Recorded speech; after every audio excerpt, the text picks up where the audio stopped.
Hope you all are doing very well. So again, I'm here. My name is Shashank Shekhar from Jnanodaya Vidyalaya, Tlayad, and Kodarma, Jharkhand. So we have uploaded a video of the solution for English for this exam, which is RMS CET for class 9, which had happened yesterday on 7th of December 2025. Okay, so if you want to see the solution of that video, please click the link given in the description and you can watch that video. Okay, so today we are currently this video particularly we are going to solve the science का paper. ठीक है, तो science का देखते हैं भाई कि कैसा कैसा पेपर आया है. थोड़ा बच्चों में थोड़ा हल्का मचा हुआ था इस बार साइंस के पेपर को देख करके. और बात ये थी कि थोड़ा सा इस पर क्या किया कि थोड़ा सेंटेंस बेस्ड क्वेश्चन पूछ दिया आरएमएस ने, थोड़ा आपका एप्लीकेशन बेस्ड क्वेश्चन पूछ दिया, थोड़ा कुछ कॉन्सेप्ट बेस्ड क्वेश्चन पूछ दिया, तो थोड़े बच्चे घबरा गए लगता है. इस कारण से थोड़ा बच्चों भाई क्या साइंस पूछ दिया, क्या साइंस पूछ दिया. कुछ नहीं था साइंस, आपको अभी सॉल्व करके दिखाऊंगा. बोलेगा अरे भाई बड़ा आसान सवाल. हाँ थे 1-2-4 सवाल, बट मैक्सिमम 90% से ऊपर का सवाल बहुत ही आसान सवाल, बस समझने की फेर थी. चलिए देखते हैं. Okay, so let's start with the first one. So पहला क्या बोलता है भाई, पहला है ये हमारा बायोडायवर्सिटी के बारे में, है ना, कि ये जो 4 सेंटेंस दिया हुआ है तो इसमें सबसे ज्यादा जो है वो बायोडायवर्सिटी के रिस्पेक्ट में कौन सा सेंटेंस सूट करता है. करेक्ट. क्या है भाई क्वेश्चन, क्या है कि अनन्या. यही चीज देखिए, अगर डायरेक्टली पूछ देता आपको कि there are 4 sentences which have been given below, choose the best suitable sentence for biodiversity. Maximum लोगों ने पक्का है कि भाई लगा करके ही आते करेक्ट आंसर. बट अब इसी को क्या कर दिया, एप्लीकेशन बेस्ड कर दिया, एक थोड़ा सेंटेंस बढ़ा दिया, स्टेटमेंट बेस्ड कर दिया, बच्चे घबरा गए. क्या पूछ दिया, Ananya provided correct information about biodiversity, one of which is. उसने, अनन्या एक कोई लड़की है भाई जिसने क्या किया कि ये बायोडायवर्सिटी के बारे में इंफॉर्मेशन दिया. ठीक है, अब वो बोल रहा है कौन सा करेक्ट है. अब अगर जो ऐसे नहीं पूछ के डायरेक्टली पूछने वाला होता तो बोल देता कि भैया 4 सेंटेंस आपको दिया है नीचे में ऑप्शन एबीसीडी, बताइए बायोडायवर्सिटी के बारे में सही क्या है. क्या पूछता कि below are the 4 sentences given about biodiversity, tell the correct answer. तो ऐसे में मैक्सिमम बच्चों ने सही कर दिया होता, बट सेंटेंस को थोड़ा सा स्टेटमेंट बेस्ड बना दिया, थोड़ा एप्लीकेशन बेस्ड कर दिया, इससे घबरा गए. बहुत आसान सवाल है. देखते हैं क्या पूछा बेसिकली कि 4 सेंटेंस जो दिया है, इन चारों सेंटेंस में बायोडायवर्सिटी के रिस्पेक्ट में कौन सा जो ऑप्शन है वो करेक्ट है ना. देखते हैं कि ऑप्शन करते हैं. More specific, more species means better biodiversity. बोल रहा है more species means better diversity. Of course correct answer, but partially correct. Species diversity के साथ में आपका आता है genetic diversity and other things also which impacts biodiversity. So correct है बट पार्शियली. आगे देखते हैं सेकंड, कि we need a single metric for biodiversity just like CO2 for climate change. अब ये वाला जो पार्ट है, this is not possible actually in biodiversity. क्यों पॉसिबल नहीं? क्योंकि यहाँ पे बेसिकली जो है बायोडायवर्सिटी है ना, बायोडायवर्सिटी में बहुत सारे फैक्टर्स आते हैं, बहुत सारे फैक्टर्स को इंपैक्ट करते हैं. इस कारण से किसी एक को क्या कहते हैं मेट्रिक बना लेना is not possible in biodiversity. जैसे कि हमने क्लाइमेट चेंज के लिए CO2 को बोल दिया कि CO2 इमिशन, जितना CO2 इमिशन होगा उसके हिसाब से हम बोलेंगे कि क्लाइमेट चेंज के लिए हम कितना अच्छा एक्शन ले रहे हैं. लाइक आपको देखा होगा कि भाई आजकल तो कंपनियां बोलती हैं कार्बन न्यूट्रल. तो उसका क्या मतलब है कि भैया हम तो CO2 कंज्यूम कर रहे हैं, जितना प्रोड्यूस कर रहे हैं उतना ही कंज्यूम भी कर ले, तो CO2 के कंजम्पशन को कम करना है. So that is applicable for climate change. But biodiversity में ऐसा इसलिए नहीं हो सकता कि biodiversity there are multiple factors which impact biodiversity, right. So we can not determine for that reason a single metric to determine biodiversity. तो ये भी नहीं होगा. सी देखते हैं भाई क्या दिया. Biodiversity conservation is a collective responsibility involving individuals, communities and government. Of course सही है भाई कि बायोडायवर्सिटी जो है किसी एक हमारा आपका या सिर्फ गवर्नमेंट का तो है नहीं, काम सबके लिए है कि हमारे आसपास में भी जो फ्लोरा है, फाउना है, जो स्पीसीज है, बायोडायवर्सिटी को कंजर्व करें, है ना बात. और गवर्नमेंट को भी इसके लिए स्टेप्स लेने चाहिए. जैसे गवर्नमेंट नेशनल पार्क बनाती है, पास रिजर्व्स बनाती है, तो इस तरह की काफी सारी चीजें गवर्नमेंट ऐसे स्टेप्स लेती है जिससे कि बायोडायवर्सिटी हमारा कंजर्व हो सके. करेक्ट. चलिए तो ये ऑप्शन तो लग रहा है. आगे भी देख लेते हैं. डी क्या है, climate change and human over population is main drivers of biodiversity loss. तो ऑफ कोर्स ये भी सही बात बोल रहा है कि जो क्लाइमेट चेंज है हमारा और ओवर पॉपुलेशन जो है हमारा, करेक्ट है. लेकिन ये भी मैं बोलूंगा कि पार्शियली करेक्ट है, पूरी तरह से इसको नहीं बोल सकते. तो इसमें से जो सबसे बेस्ट जो ऑप्शन है हमारा, so that option is C. ठीक है, कि इसका जो ऑप्शन हो जाएगा हमारा क्या हो जाएगा, ऑप्शन नंबर सी, कि जो बायोडायवर्सिटी का कंजर्वेशन की जो रिस्पांसिबिलिटी है that is not any individuals और गवर्नमेंट्स और community, but it is a collective responsibility. हम सबको रिस्पांसिबिलिटी लेनी पड़ेगी कि बायोडायवर्सिटी कंजर्व हो सके, and which I also think that we should do, right. चलिए ठीक, आगे क्वेश्चन देखते हैं भाई. सेकंड क्या था कि which among the following is correct statement. अब ये तो सीधा सवाल पूछा है भाई, ये तो सही जवाब होना चाहिए था. क्या बोला है ये कि ये क्या है कि डीऑक्सीजेनेटेड ब्लड इज ब्लू. ये तो कभी हो ही सकता है, ब्लड किसी भी कलर का हो रेड ही रहेगा. करेक्ट. तो ये तो गया काम से.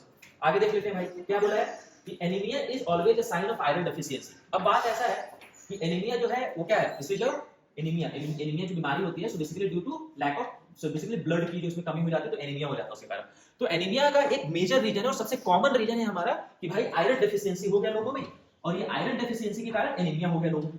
But the point to be like understood और थोड़ा ध्यान देने वाली जो बात है, एनीमिया इज नॉट मतलब सिर्फ आयरन की डेफिशिएंसी से एनीमिया नहीं होता, there are other reasons also which causes anaemia, but इसमें क्या बोला है, इज ऑलवेज, ऑलवेज का मतलब भैया आयरन डेफिशिएंसी के अलावा कोई दूसरा रीजन ही नहीं है जिसके कारण से कि एनीमिया हो सकता है, बट ऐसा तो है नहीं, है ना, एनीमिया आयरन डेफिशिएंसी के अलावा भी चीजें हो सकता है, इस कारण से ये ऑप्शन भी नहीं होगा हमारा, करेक्ट। चलिए नेक्स्ट देखते हैं भाई, we must wait at least 56 days between whole blood donation not a full year, मतलब जब ब्लड डोनेशन कर रहे होते हैं लोग, तो अब ऐसा नहीं कि आपने आज ब्लड डोनेट किया तो कल भी कर दो, परसों भी कर दो, 15 दिन में कर दो, 20 दिन में कर दो, ऐसा नहीं करना चाहिए, because of your health concerns also, आपके हेल्थ के लिए वो सही नहीं हो सकता है। तो इस तरह से क्या होता है कि कई स्टेट्स में, जैसे कंट्रीज कुछ यूएस वगैरह में आप लोग देखोगे ना, तो यूएस में नॉर्म्स ये है कि आपको अगर जो आपने अगर जो आज ब्लड डोनेट किया है, तो अगला ब्लड डोनेट करने के लिए आप 56 डेज के बाद ही एलिजिबल होगे, करेक्ट। तो ये वाला सेंटेंस सही लग रहा है भाई हमारा, है ना, कि जो ब्लड डोनेशन है that must be after 56 days में हमारा ब्लड डोनेशन होना चाहिए, करेक्ट। चौथा भी देख लेते हैं, we must eat red meat to avoid iron deficiency, no this is not necessary, must जरूरी नहीं है, ठीक है। तो इसका सबसे बेस्ट जो आंसर है हमारा सी है, ठीक है। चलिए आगे बढ़ते हैं गाइस। थर्ड क्वेश्चन क्या है जी, बड़ा ही आसान सवाल था ये एकदम, और जो आप लोग हो जो कि एग्जाम में बैठे हो, आई होप कि आप लोग फर्स्ट एडोलेसेंस में एंटर कर चुके होंगे, तो दिस इज तो guys question from your practical life, correct. तो क्या है क्वेश्चन, क्या है, which of the following best sums up the usual result of adolescence increased activity of sweat and oil gland according to young boys and girls, कि भैया आपके जैसे ही जो यंग बॉयज एंड गर्ल्स हैं उनके हिसाब से जो अपना स्वेट ग्लैंड क्या होता है एडोलेसेंस में, क्या हो जाता है कि ज्यादा एक्टिवेट, जैसे ही आप एडोलेसेंस में एंटर करोगे your sweat gland those becomes more active, है ना, कहां गया, स्वेट एंड ऑयल ग्लैंड ज्यादा एक्टिव हो जाते हैं। इसके कारण से क्या क्या होता है, सवाल यही पूछ रहा है, तो क्या बोला है पहला, ग्वाइटर एंड डायबिटीज, बिल्कुल भी गलत बात थी। ग्वाइटर कहां से होता है, किसके कारण होता है, ये होता है हमारा घेंगा, है ना, इसमें हमारा इसका इस ग्लैंड का कोई काम ही नहीं है, थायराइड के कारण होता है ना, तो ये गया होगा नहीं। डायबिटीज भी नहीं होता, डायबिटीज के कारण पैनक्रियाज जो कि इंसुलिन प्रोड्यूस करती है, ये भी नहीं गया। बी को छोड़कर सी देखते हैं पहले, एनीमिया अगेन नहीं होगा, आयरन की मतलब डेफिशिएंसी ब्लड से रिलेटेड चीजें हैं। क्लॉग पोर्स ये है बट पार्शियल एनीमिया नहीं है इसमें, इसलिए इसका आंसर ये भी नहीं होगा। डी क्या है, क्लॉग पोर्स हो सकता है, क्लॉग पोर्स होता है बट डायबिटीज भी साथ साथ में दे दिया है, डायबिटीज नहीं होता इसके कारण से, तो डायबिटीज ये भी नहीं होगा। बी देखिए भाई क्या दिया, एक्नी एंड पिंपल्स, बड़ा परेशान रहते हैं लोग, है ना, जो एडोलेसेंस वाले रहते हैं बड़े परेशान, मेरा है फुंसी हो गया, अरे इधर एक दाना निकल गया, अरे इधर ही पिंपल्स हो गया, तो ये सब जो होता है बेसिकली किस कारण से होता है कि भैया जो एडोलेसेंस में होता है कि स्वेट वाला ग्लैंड जो है ना और जो ऑयल ग्लैंड है ये ज्यादा एक्टिव हो गया, करेक्ट। तो इसका आंसर हो जाएगा हमारा B. So that's why I was saying कि ये जो है आप लोगों के प्रैक्टिकल डेली लाइफ का सवाल था, बड़ा आसान सवाल है ना। अब नेक्स्ट देखते हैं जी, नेक्स्ट के लिए पहले मैं थोड़ा इसको क्लीन कर, है ना, ताकि कंफ्यूजन ना रहे कुछ। चलिए बस 10 सेकंड दे दीजिए मुझे, फटाफट में क्लीन मार लेता हूं इसको।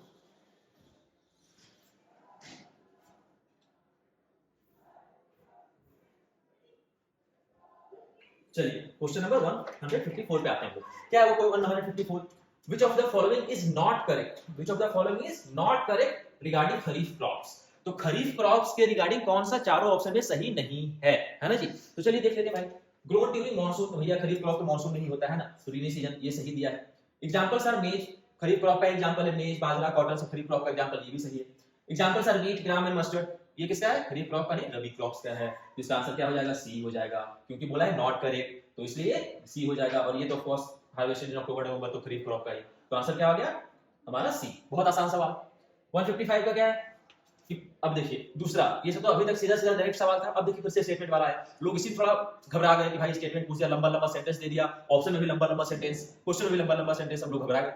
तो बड़ा लेकिन आसान तो सवाल को पढ़िएगा थोड़ा ध्यान से, बड़ा ही आसान सवाल। देखिए क्या पूछता है कि please assist Sita in determining which of the following statements about reactivity of element is incorrect. तो अब देखिए कभी भी किसी सवाल को सॉल्व कीजिए ना, इतना बड़ा बड़ा सवाल होता है, तो इसका मैं छोटा सा टिप्स देता हूं कि अब घबराते क्यों है लोग घबरा जाते हैं, भाई इतना लंबा सेंटेंस हो गया, और घबराने का जो मुख्य वजह होता है, the main reason is that the people are not able to memorise the whole sentence. तो जितना लंबा सेंटेंस दे दिया उसको याद करना मुश्किल होता है, और यहीं पे गलतियां कर बैठते हैं बच्चे, तो उसको पूरे को आपको याद करने की जरूरत भी नहीं। करना क्या है आपको, बड़ा ही आसान सवाल, बड़ा ही आसान तरीका अपनाना है कि बस जो कीवर्ड्स हैं उसको आप ध्यान में रखिए, आपका सवाल सॉल्व हो जाएगा। और आपको उतना लंबा लंबा सेंटेंस दे, बल्कि पूरा पैराग्राफ क्यों ना दे दे, कोई फर्क नहीं पड़ता है।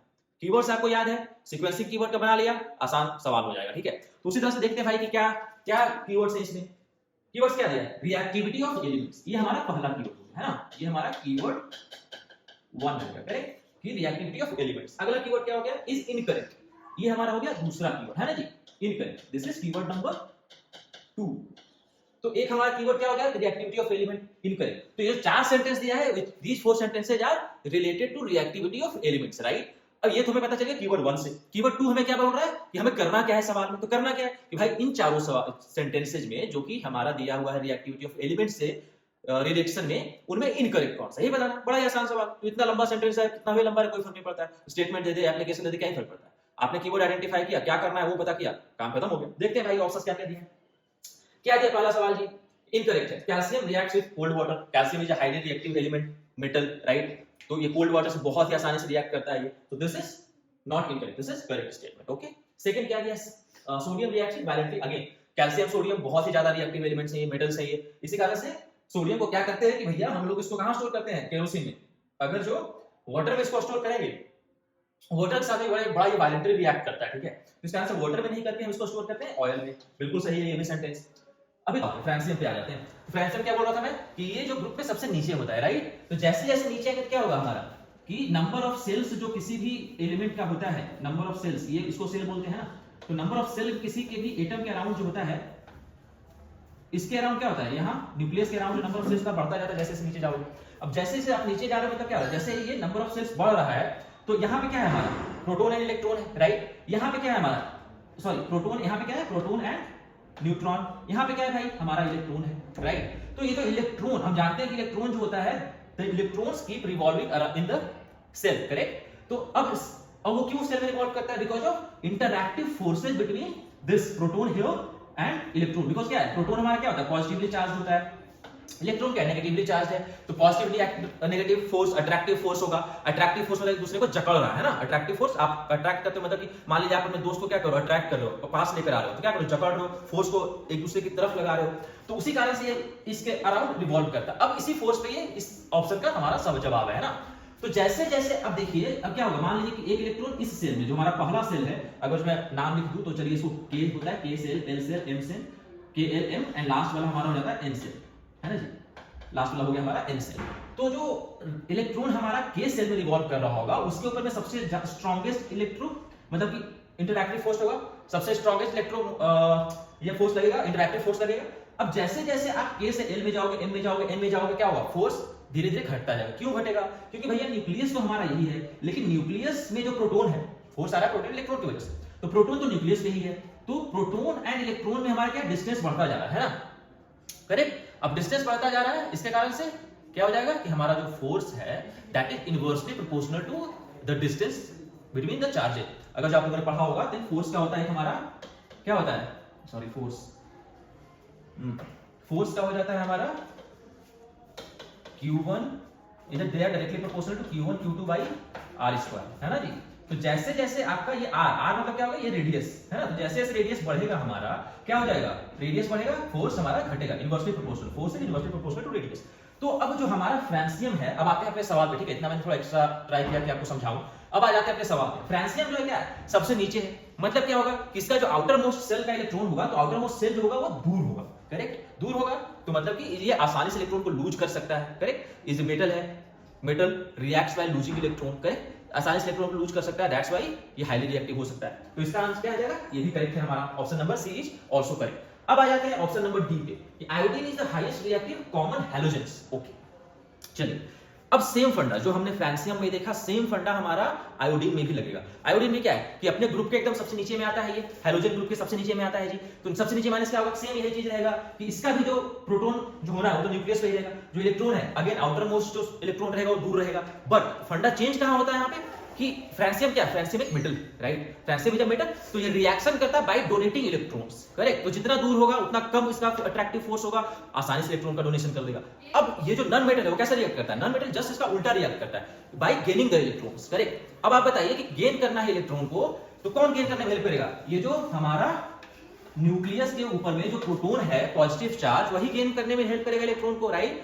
तो अब जितना ज्यादा दूर रहेगा उतना कम पॉजिटिव चार्ज अट्रैक्टिव फोर्सेज लगेगा इसके ऊपर में, इसलिए उसका चांसेस उतना कम है कि इलेक्ट्रॉन को गेन करे, और जितना कम चांसेस है इलेक्ट्रॉन को गेन करने का, रिएक्शन का चांसेस उतना ही कम रहेगा, करेक्ट। बट यहां क्या लिखा है कि iodine has the highest reactivity, highest, hence this is the incorrect statement, correct. तो इसका आंसर हो गया हमारा बी, समझ गए।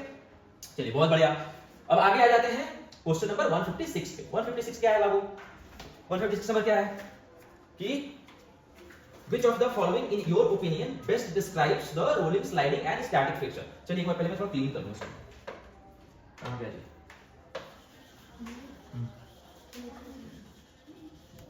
सो अब आ जाता है अगला सवाल 156 में।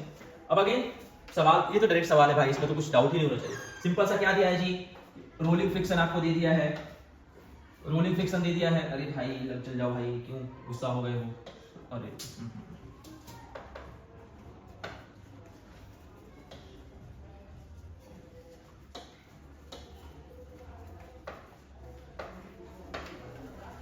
चलिए, आपको क्या क्या दे दिया है इसमें? आपको फ्रिक्शन के बारे में बात कर रहा है, डायरेक्ट सवाल है, बड़ा आसान सवाल है। रोलिंग फ्रिक्शन हो गया, स्लाइडिंग फ्रिक्शन हो गया और स्टैटिक फ्रिक्शन हो गया, है ना जी। रोलिंग हो गया अपना, ओहो हमारा यहाँ पे फ्रिक्शन के बारे में बात कर रहा है। पहला हो गया रोलिंग फ्रिक्शन, दूसरा हो गया स्लाइडिंग फ्रिक्शन, तीसरा हो गया स्टैटिक फ्रिक्शन, है ना जी। ये तीनों फ्रिक्शन के बारे में बात कर रहा है भाई। होता क्या है रोलिंग फ्रिक्शन? जब कोई भी चीज, कोई भी जिसका कि सरफेस जो है, जो आउटर सरफेस है वो थोड़ा सर्कुलर हो शेप में, तो वो रोल करता है। ऐसे क्या आपने देखा है, क्रिकेट बहुत पसंद है हम लोगों को, तो क्रिकेट का जो रोलर होता है, रोड वगैरह पे देखा होगा, रोलर वगैरह जो होता है क्या करता है, उसका चक्का देखो, चक्का क्या होता है, राउंड होता है, सिलिंड्रिकल फॉर्म में होता है, सो इट कैन रोल, है ना, रोल रोल रोल। स्लाइडिंग क्या हो गया कि आप लोगों ने कभी क्या स्केटिंग वगैरह देखा है, उसमें क्या करते हैं, स्लाइड करते हैं भाई, या बचपन में वो खेलते थे किस पे, कि बैठ के एक किसी चीज पे, लाइक आप मान लो किसी कपड़े पे खींच रहा है आदमी पकड़ करके आगे से आपको, है ना जी, तो क्या कर रहा है, आप स्लाइड कर रहे हो, आपका दोस्त आपको खींच रहा है जी। अगला क्या होगा भाई, स्टैटिक फ्रिक्शन। स्टैटिक का क्या मतलब हुआ कि जब कोई भी ऑब्जेक्ट मूव नहीं कर रहा। सो फॉर एग्जांपल मान लीजिए कि ये जो मेरा पेपर है, ये मेरे हाथ पे रखा हुआ है, तो अभी हाथ के सरफेस के बीच में और पेपर के सरफेस के बीच में जो फ्रिक्शन लग रहा है मेरे हाथ के सरफेस और पेपर के सरफेस के बीच में, that is the static friction, because it is not moving, right. अगर उसको मैं ऐसे करूं, देखो ऐसे करूं, तो this will be like sliding friction. Rolling, तो रोलिंग का मतलब अगर कोई ऐसे ऐसे सर्कल में रोल करता है, करेक्ट। तो अब इसमें क्या होता है, अब इन तीनों फ्रिक्शन के बीच में रिलेशन क्या है ये पूछा है ना जी। चलिए देखते हैं भैया। वैसे भी हम लोग को ये तो बिना ऑप्शन देखे पता होना चाहिए आंसर कि क्या होता है। रोलिंग फ्रिक्शन जब रोल कर रहा है तो सबसे जो होगा, सबसे कम लगेगा यहाँ पे फ्रिक्शन, सबसे कम इसका होगा, फिर होगा आपका स्लाइडिंग का, फिर होगा स्टैटिक का। क्यों? क्योंकि किस पे डिपेंड करेगा फ्रिक्शन, कि सरफेस एरिया, जो कॉन्टैक्ट सरफेस जो है दोनों बॉडी के बीच में, जो कि अपना बेस है और जो बॉडी रोल कर रहा है, ठीक है, दोनों के बीच में कितना कॉन्टैक्ट है, कितना कॉन्टैक्ट हो रहा है, तो जो कॉन्टैक्ट का सरफेस एरिया है उस पर डिपेंड करेगा अमाउंट ऑफ फ्रिक्शन, करेक्ट। तो रोलिंग में क्या होता है, सर्कुलर है भाई आपका बेस, सर्कुलर है मतलब कि जो कांटेक्ट होगा आपका बेस के बीच में, सरफेस के बीच में, और जो ऑब्जेक्ट रोल कर रहा है मिनिमम कांटेक्ट होगा। स्लाइडिंग मूव कर रहा है, वो रुका हुआ नहीं, मूव कर रहा है मतलब अगेन फ्रिक्शन कम होगा। स्टैटिक वो रुका हुआ है, तो फ्रिक्शन ही इतना है भाई कि उसको मूव करने ही नहीं दे रहा है, तो ये सबसे ज्यादा हो जाएगा, ठीक है। तो देखते हैं, मतलब हमारे हिसाब से क्या होगा कि स्टैटिक विल बी हाईएस्ट, उसके बाद हो जाएगा, चलो एस से स्टैटिक, इससे स्लाइडिंग हो जाता है, तो कंफ्यूज ना करें, तो पूरा ही लिख देता हूं। स्टैटिक हो जाएगा सबसे ज्यादा, उसके बाद हो जाएगा स्लाइडिंग, SLIDING, और सबसे कम कौन सा होगा बाबू, रोलिंग होगा, है ना जी। चलिए भाई, ऐसा कोई ऑप्शन दिया है देख लेते हैं। बिल्कुल दिया है, ऑप्शन नंबर डी देखिए। ऑप्शन नंबर डी क्या है कि भैया हमारा स्टैटिक फ्रिक्शन सबसे ज्यादा बड़ा है, उससे कम है स्लाइडिंग फ्रिक्शन, और सबसे कम है हमारा रोलिंग फ्रिक्शन। समझ गए आप लोग, बहुत बढ़िया बच्चों। चलिए अब आगे बढ़ते हैं। क्वेश्चन नंबर 157 क्या पूछा है, the list of ductless gland applications that follows does not include. Okay, ये भी थोड़ा बस सेंटेंस घुमाया, आसान सा सवाल क्या बोलता है कि इसमें से जो चारों है हमारा, चारों में से कौन सा ऐसा है जो कि डक्टलेस ग्लैंड का एप्लीकेशन नहीं है। तो डक्टलेस ग्लैंड होता पहले क्या है, तो आई एम श्योर कि आप लोगों ने एंडोक्राइन सिस्टम पढ़ा होगा जी। तो एंडोक्राइन सिस्टम में क्या होता है कि डिफरेंट डिफरेंट ग्लैंड्स के बारे में हम लोग बात करते हैं, pituitary, not hypothalamus of course, pituitary gland, आपका थायराइड, पैनक्रियाज, टेस्टिस, ओवरीज, इन सारे ग्लैंड्स के बारे में बात करते हैं। तो इनमें से पूछ रहा है भैया इसमें से कौन सा डक्टलेस ग्लैंड के बारे में बात करते हैं ना। तो ductless gland does not include, कौन सा नहीं बता रहा है डक्टलेस ग्लैंड के बारे में। चलिए ऑप्शन देख लेते हैं जी। पहला क्या है, regulated fatigue and weight gain. दूसरा क्या है, controls reproduction and regulates blood pressure, maintains body temperature and controls blood sugar. Okay, क्या है, regulates growth and manages stress. अब चलिए देखते हैं, पहला क्या होगा, रिप्रोडक्शन। तो रिप्रोडक्शन कौन कंट्रोल करता है, कौन सा ग्लैंड बाबू, मेल में कौन सा करेगा, टेस्टिस करेगा, फीमेल में कौन सा करेगा, ओवरी करेगा। टेस्टिस क्या करता है, टेस्टोस्टेरोन प्रोड्यूस करता है, फीमेल में क्या होता है, ओवरी क्या करती है, एस्ट्रोजन प्रोड्यूस करती है, ठीक है। तो ये तो हो गया हमारा डक्टलेस ग्लैंड का, सही है। रेगुलेट्स ब्लड प्रेशर, तो अब देखिए ये जो ब्लड प्रेशर वाला पार्ट है ना, तो ये हमारा जो है वो पिट्यूटरी ग्लैंड जो हमारा, ठीक है, पिट्यूटरी ग्लैंड जो है, सो ये बेसिकली हमारा ब्लड प्रेशर वगैरह को रेगुलेट करने में हेल्प करता है, ठीक है, वो करता है। तो ये भी हमारा डक्टलेस ग्लैंड है, तो ऑप्शन नंबर बी तो नहीं होगा इसका आंसर। सी देखते हैं, बॉडी टेंपरेचर। तो बॉडी टेंपरेचर कौन मेंटेन करता है बाबू, तो ये जो थायराइड वाला पार्ट होता है थोड़ा सा हेल्प करता है इसमें। एंड ब्लड शुगर लेवल कौन कंट्रोल करता है, तो ब्लड शुगर हमें पता है कि पैनक्रियाज में इंसुलिन जनरेट होता है जो कि ब्लड शुगर को रेगुलेट करता है हमारी बॉडी का। पैनक्रियाज क्या है, अगेन डक्टलेस ग्लैंड, तो ये भी नहीं होगा। अभी ग्रोथ एंड मैनेज स्ट्रेस, तो स्ट्रेस को क्या बोलते हैं, स्ट्रेस हमारा मैनेज करता है वो एड्रेनल ग्लैंड है हमारा, है ना जी। तो ये सब जो तीनों है हमारा, तीनों डक्टलेस ग्लैंड के बारे में ही बात कर रहा है। बट ऑप्शन नंबर ए जो है, ऑप्शन नंबर ए जो है regulates fatigue and weight gain. तो वेट गेन क्या आप बोलोगे सर कि थोड़ा सा जो हम लोगों ने कभी पढ़ा था कि जो थायराइड ग्लैंड है, तो थायरॉक्सिन जो होता है हार्मोन जो रिलीज करता है वो, तो बेसिकली वो क्या करता है, बॉडी के मेटाबॉलिज्म को कंट्रोल करता है ना। तो बॉडी के मेटाबॉलिज्म को कंट्रोल करता है तो वेट गेन वगैरह में भी वो करता होगा, बट नहीं ऐसा नहीं होता। वो डायरेक्टली पूछा तो डायरेक्टली वेट गेन में हमारा जो होता है थायराइड ग्लैंड का वो हाथ नहीं होता, ठीक है। तो इसलिए हमारा जो आंसर हो जाएगा इसका वो हो जाएगा A, regulates fatigue and weight gain. Got it guys? चलिए बहुत बढ़िया बाबू। अब आगे बढ़ते हैं, थोड़ा साफ कर लो बोर्ड को आगे बढ़ने से पहले। चलिए आगे बढ़ जाते हैं भाई साहब। कहां तक कर लिया हमने? 157 तक कर लिया है। चलिए आगे देखते हैं 158। चलो 158 क्या है जी? इसमें सिंपल सा अगेन देखो स्टेटमेंट दे दिया है, बच्चे घबराना नहीं चाहिए था। सिंपल सा सवाल पूछा है जी, Iran noted the correct fact regarding the convex mirror among the following list as. मतलब क्या पूछा है जी कि कन्वेक्स मिरर के बारे में चारों में से कौन सा सही। साधारण भाषा में, बड़े ही आसान भाषा में ये पूछा है कि ये चार ऑप्शन जो दिया है उसमें से कन्वेक्स मिरर के बारे में कौन सा ऑप्शन सही बने। करेक्ट? देख लेते हैं कि कौन सा। पहला क्या है? अ कन्वेक्स मिरर है क्या फॉर्म रियल इमेज। कभी भी कन्वेक्स मिरर जो मिरर है रियल इमेज नहीं फॉर्म करता है, तो ए ऑप्शन गलत है। बी क्या है? Convex mirror can not be used as magnification. बिल्कुल सही है ये। तो इसका क्या हो जाएगा?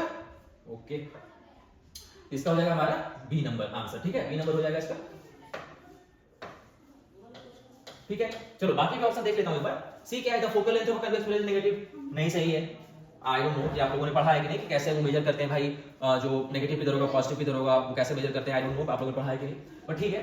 इसका नेगेटिव नहीं होता है, पॉजिटिव होगा। बेसिकली अगर जो बात करूं तो इस एक्सिस की तरफ से हम लोग देखते हैं कि रे किधर हमारा रिफ्लेक्ट कर रही है, इंसिडेंस एंड रिफ्लेक्टेड रे, उसके रिस्पेक्ट में हम लोग मेजर करते हैं कि हमारा क्या नेगेटिव होगा क्या पॉजिटिव होगा। तो इसका जो कन्वेक्स मिरर का जो हमारा फोकल लेंथ होता है that is negative, it is not correct, ठीक है।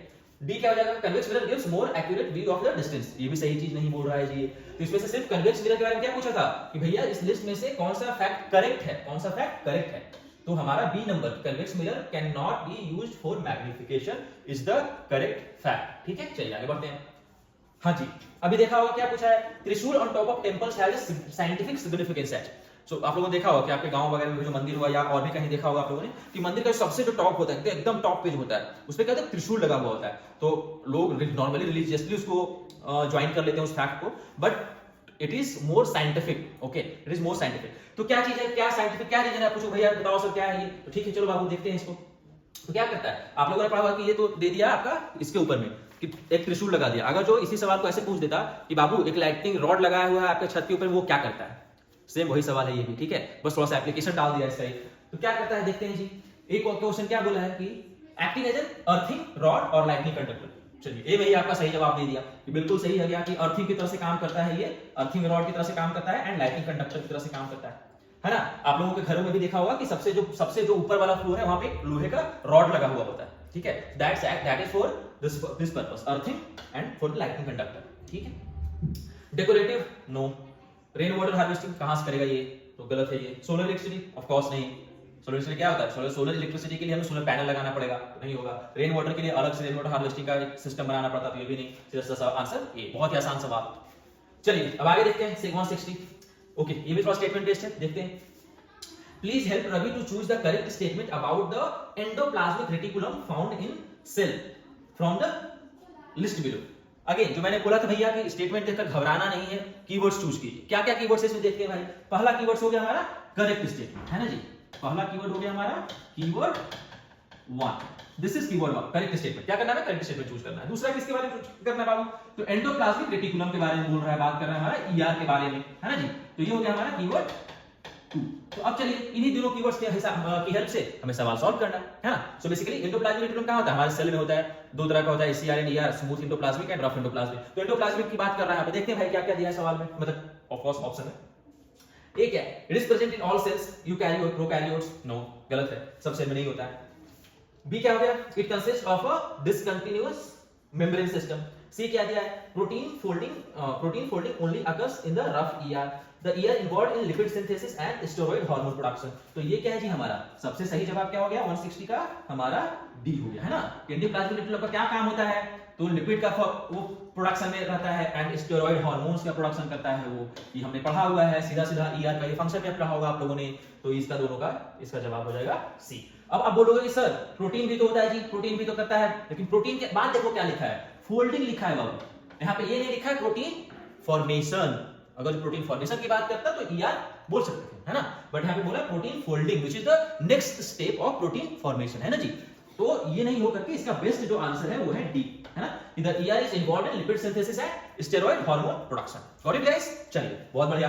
चलिए भाई अब नेक्स्ट पे चलते हैं हम लोग। उससे पहले थोड़ा बोर्ड को क्लीन कर लें फिर से हम लोग।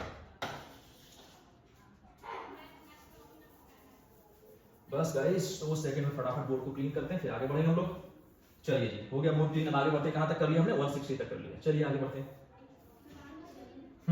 161 बड़ा ही आसान सवाल, इससे आसान सवाल तो हो ही नहीं सकता आपको, है ना जी। एडम चैप्टर सबने पढ़ा है हमारा। कब पढ़ा है? एडोलेसेंस वाले चैप्टर में आपने पढ़ा होगा कि भाई जो बॉयज में फिजिकल जो एडोलेसेंस के चेंजेस होते हैं वो क्या होता है, तो उसमें एडम्स एप्पल निकल जाता है। क्या होता है वो जो गला में थोड़ा सा, बॉयज का गला थोड़ा क्या होता है, ये जो होता है ना वॉइस बॉक्स भी बोल लो उसको, लैरिंक्स भी बोल लो आपको, तो बेसिकली जो एडम्स एप्पल है वो थोड़ा सा क्या होता है बाहर निकला हुआ है ना। तो वही पढ़ा होगा एडम्स एप्पल के बारे में।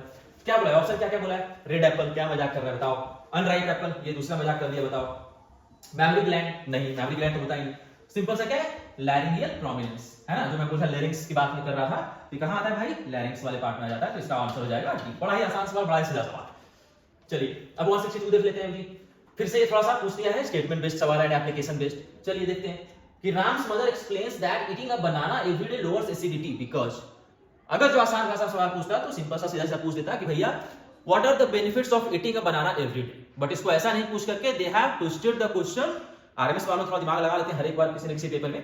तो they have little bit twisted the paper question and they have made it more of a application kind of question and a statement based question, right. But question is very easy guys. Simple से क्या पूछा है जी कि भाई हम जो बनाना खाते हैं हर एक दिन वो एसिडिटी को कैसे लोअर करता है। बड़ा ही एकदम आसान भाषा में बोलूं तो, है ना। देखते हैं बाबू कैसे करता है।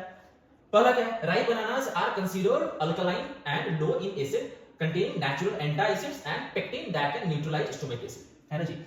अब देखिए बनाना में क्या होता है, सही बात है कि ये क्या करता है कि लो इन एसिड होता है एंड अल्कलाइन होता है इसका नेचर, है ना। इसका नेचर अल्कलाइन होता है और ये एसिड इसमें कम होता है। तो जब अगर जो आप खाओगे एसिडिटी, लोअर्स एसिडिटी, मैं देखो कीवर्ड्स देखो फिर से यहाँ पे। कीवर्ड्स क्या है कि एसिडिटी को ये कम कर रहा है ना जी, एसिडिटी को कम कर रहा है।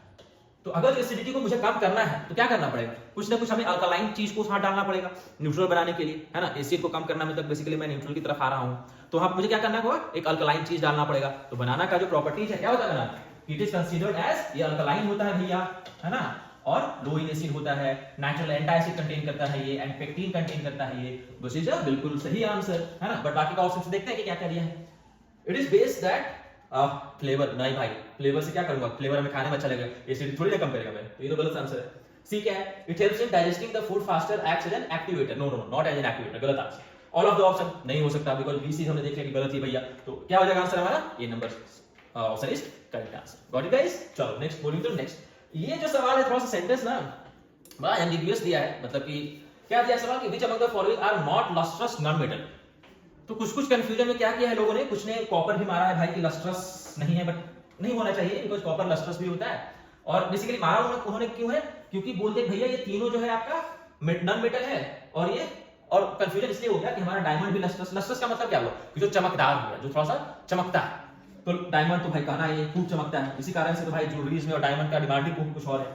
आयोडीन बिल्कुल क्रिस्टलाइन फॉर्म में होता है भैया ये भी, और ये भी चमकता है। ग्रेफाइट, ग्रेफाइट ये जो पार्ट है इसको मतलब कि लस्टर होता है इसमें, पर बहुत ही कम होता है, लेकिन होता है, ठीक है। तो इस कारण से लोगों ने सोचा कि यार सब तो कुछ ना कुछ लस्टर है ही, चलो नॉन मेटल बोला है, नॉट लस्टरस नॉन मेटल, तो नॉट नॉन मेटल करके वो समझ लिया कि नॉन मेटल को नहीं पूछ रहा है, इसलिए सब उसको हटा के सीधा कॉपर मार दिया metal. But that is not the correct answer, right. Correct answer should be B, है ना जी। इन सब में सबसे जो कम हो रहा है हमारा लस्ट्रस, वो ग्रेफाइट का। Graphite is lustrous non metal, पहले तो नॉन मेटल की बात कर रहा है, इसको तो होना ही चाहिए। इसका आंसर हो जाएगा हमारा B, graphite. Okay guys, I hope you got it. चलिए अब आगे चलते हैं गाइस 164 में। चलिए क्या क्वेश्चन है जी कि the main constituents of petroleum obtained through fractional distillation do not include, confuse मत कीजिएगा भाई कि include, do not include is the question, ठीक है। अब किसमें नहीं, तो पेट्रोलियम का जब हम फ्रैक्शनल डिस्टिलेशन कर रहे हैं। सो फ्रैक्शनल डिस्टिलेशन क्या है? आप लोगों ने पढ़ा होगा साइंस में, fractional distillation is the process of purification of petroleum products, है ना जी। तो अब क्या क्या जो है पेट्रोलियम का जो फ्रैक्शनल डिस्टिलेशन जब हम कर रहे होते हैं तो उसका मेन कंपोनेंट कौन नहीं है? तो चलिए भाई देख लेते हैं। B petrol diesel of course होता है, C kerosene and lubricating oils of course होता है, D paraffin wax and bitumen ये भी होता है, कोल एंड कोक भैया ये तो पूरा अलग ही एक रिसोर्स हो गया, है ना, ये तो पेट्रोलियम में आएगा ही नहीं, करेक्ट। तो सीधा सीधा सवाल, बड़ा ही एकदम एकदम एकदम आसान ऑप्शन दिया है, कि इसको देख करके ही आप लोग बना सकते हो कि कोक एंड कोल वो तो पेट्रोलियम में कहीं दूर दूर तक कोई उसमें पार्ट ही नहीं होता, कोई हिस्सा ही नहीं होता, तो ए हो जाएगा। बाकी जो तीन चीजें हैं कहीं ना कहीं पेट्रोलियम का फ्रैक्शनल डिस्टिलेशन जब हम लोग करते हैं तो ये कहीं ना कहीं हम ऑब्टेन करते हैं, करेक्ट। सो इसका आंसर हो जाएगा हमारा ए, कोक है, कोल एंड कोक। चलिए बहुत बढ़िया गाइस, नेक्स्ट अब हम लोग मूव करते हैं आगे, ठीक है। कहां तक कर लिया हमने? 164 तक कर लिया। चलिए बाबू लोग अब आगे थोड़ा बढ़ते हैं, हम लोग 165 पे आते हैं। चलिए 165 पे आ गए हम लोग। क्या दिया है जी 165? Which tool does Ram use to check if washing machine is receiving electric current? वाह, देखिए अगेन एप्लीकेशन पे सवाल है बाबू कि एक वॉशिंग मशीन दे दिया है भाई, राम है, कोई बंदा है अपने घर में, उसको चेक करना है। मान लीजिए कि वॉशिंग मशीन में उसका करंट नहीं चल रहा है, वॉशिंग मशीन तो चेक करना चाहता है क्या क्या प्रॉब्लम हो सकता है। सबसे पहले चेक करना चाहिए कि उसमें करंट आ रहा है कि नहीं आ रहा है। तो उसको चेक करने के लिए राम कौन सा यूज करेगा मशीन, है ना, कौन सा टूल यूज करेगा?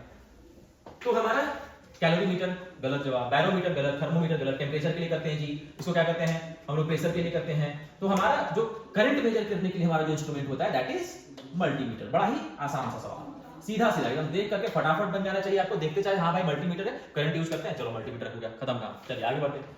Focal length of plane mirror, अब इसमें कंफ्यूजन हो जाता है लोगों को।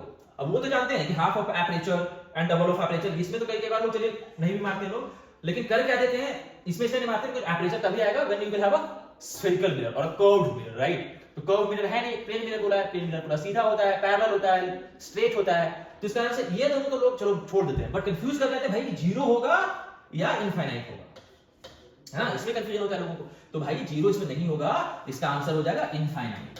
समझ गए कि जो फोकल लेंथ होता है प्लेन मिरर का वो क्या हो जाता है, ये वह इनफाइनाइट हो जाता है। ये हमारे भी बच्चे जो मैं क्लास में पढ़ा रहा था तो एग्जैक्ट सवाल मैंने पूछा था बच्चों से और उन्होंने भी भाई बहुत लोगों ने बोला था भैया सर जीरो होगा, व्हिच इज रॉन्ग। इसका क्या हो जाएगा? इनफाइनाइट हो जाएगा, है ना। चलिए अब आगे देखते हैं। वैसे बता दूं इसमें से ऑलमोस्ट देखो ये भी सवाल एग्जैक्टली सवाल में पढ़ाया हुआ है क्वेश्चन में, ऑफ कोर्स इस तरह से नहीं पढ़ाया हुआ कि डज राम, लेकिन हाँ किससे हम लोग यूज करते हैं इलेक्ट्रिक करंट को मेजर करते हैं वो बताया हुआ है। तो इस तरह कुछ ऐसे सवाल थे लगभग 50 में से आई वुड से कि लगभग 3-4 सवाल तो 5 सवाल तो एकदम ऐसे थे कि जो कि मैंने क्लास में करवाया हुआ है, एकदम डिट्टो वही सवाल, वर्ड टू वर्ड वही सवाल यहाँ पे थे। तो बच्चों ने हमारे बच्चों ने साइंस से बड़ा ही मजेदार बना करके आए हैं वो। चलिए अब आगे देखते हैं 167 गाइस, ओके। चलो क्या है 167? Which one of the following statement is correct about force? बड़ा ही आसान सवाल है यार, सीधा सीधा बोला है भैया फोर्स लग रहा है, फोर्स का चार में से बताओ कौन सा सही, ठीक है देख लेते हैं। क्या है? Forces applied on an object to be in the same direction to an object needs to, अच्छा क्या बोल रहा है कि फोर्स अगर जो किसी ऑब्जेक्ट के ऊपर में अप्लाई कर रहे हैं तो वो सेम डायरेक्शन में होना चाहिए। जरूर थोड़ी है, मान लीजिए कि इसी की मैं बात करूं, है ना, इसी की मैं बात करूं, अगर जो मैं इसको इधर पुश कर रहा हूं, है ना, फोर्सेज इधर मैं इसको पुश कर रहा हूं तो एक तो मेरा मस्कुलर फोर्स इसको मूव कर रहा है forward, correct, but there is another again दूसरा फोर्स है ग्रेविटेशनल फोर्स जो इसको नीचे भी खींच रहा है ना। तो डायरेक्शन क्या हो गया कि दोनों का ऑपोजिट, मतलब ऑपोजिट नहीं, दे आर 90 डिग्री डिफरेंट, है ना। मेरा जो फोर्स लगा रहा हूं मैं, I am putting it horizontally for forward, right, but the जो ग्रेविटेशनल फोर्स है, the direction of the gravitational force is downwards, right. And hence आप बहुत मल्टीपल एग्जांपल्स होंगे कि भाई जब फोर्स लगता है नॉट नेसेसरी कि वो एक ही डायरेक्शन में लगे, है ना, इट कैन, और मोस्ट ऑफ द केसेस में अलग अलग डायरेक्शन में ही लगता है फोर्स। तो पहला आंसर, पहला ऑप्शन जो है वो गलत है। दूसरा क्या है कि force always rises from interaction between two objects. तो फोर्स को राइज करने के लिए, मतलब फोर्स को एक्ट करने के लिए कम से कम दो ऑब्जेक्ट का होना तो जरूरी है ही, है ना जी, तभी फोर्स अराइज होगा वहां पे। तो ये जो सवाल है हमारा, ये जो ऑप्शन है इस सवाल का, ये हमारा करेक्ट जवाब है ना। बाकी भी ऑप्शंस देख लेते हैं। तो force is a scalar quantity, बिल्कुल नहीं, force is a vector quantity guys, because it has direction as well as magnitude. अब अगर जो यहां से आप लोग देख सकते हो, नहीं चलो ठीक है, हाँ ठीक है, force is a vector quantity. मैं बेसिकली रिलेट करना चाह रहा था आपको डायरेक्शन वाले से कि क्वेश्चन ए, ऑप्शन ए का जो देखो तो सेम डायरेक्शन दिया है ना जी, मतलब कि फोर्स में डायरेक्शन होता है, तो जिसमें डायरेक्शन होता है वो स्केलर क्वांटिटी हो ही नहीं सकता, इसलिए ये ऑप्शन गलत है। डी क्या दिया? The strength of force is usually X, no no no, not only magnitude guys, again जो स्ट्रेंथ होता है फोर्स का वो magnitude as well as direction दोनों चाहिए इसमें, है ना। तो क्या हो जाएगा इसका? डी नहीं होगा, इसका आंसर बी होगा। सीधा सवाल था गाइस। नेक्स्ट क्या है? An example of artificial silk, ये एकदम सीधा सवाल है। डज नॉट इंक्लूड, मतलब कि चारों में से कौन कौन सा आर्टिफिशियल सिल्क नहीं है। तो आप लोगों ने नाम भी सुना होगा, तसर सिल्क, बड़ा ही पॉपुलर सिल्क है ना, तो वो नेचुरल सिल्क होता है हमारा, ये आर्टिफिशियल नहीं होता, ये वाला जो तसर सिल्क एंड मूगा सिल्क, आप लोगों ने जरूर नाम सुना होगा इसका, है ना, बहुत ही पॉपुलर होता है, बड़े ही एकदम कपड़े जिसके बड़े ही एकदम मजेदार, बड़े ही अच्छी क्वालिटी के कपड़े होते हैं। तो तसर का जो सिल्क है, कुर्ता वगैरह बनता है, बहुत ही मजेदार इसका। तो तसर सिल्क एंड मूगा सिल्क, ये सिल्क जो है आर्टिफिशियल सिल्क नहीं है, नेचुरल सिल्क होते हैं। तो इसका आंसर हो जाएगा हमारा डी। बाकी पे जो है बैम्बू सिल्क, भाई कुप्रो और जो भी दिया है ऑप्शन ए बी सी में, दे आर नॉट क्या बोलता हूं, artificial, they are basically artificial kind of silk, okay. चलिए 169 क्या है गाइस, देख लेते हैं जरा भाई बाबू, कि please assist Avni in selecting one of the following example of non uniform motion. Again बाबू, एक लड़की है बेचारी, वो देख रही भाई चारों में से कौन सा जो सबसे, अवनी जो है उसको पता करना है कि कौन नॉन यूनिफॉर्म मोशन का एग्जांपल है। बड़ा ही आसान सवाल, कि जैसे ही अगर जो आप लोगों ने मोशन शुरू भी किया होगा तो आपके टीचर ने जरूर पढ़ाया होगा भैया कि यूनिफॉर्म मोशन क्या होता है, नॉन यूनिफॉर्म क्या होता है, उसमें एग्जांपल दिया होगा, उसी को अप्लाई कर दीजिए। यहाँ पे देख लेते हैं भाई क्या क्या है वाला, कि the steady speed of a cooling fast blade, no this is uniform. दूसरा क्या है, an accelerating car in the traffic, this is the correct answer.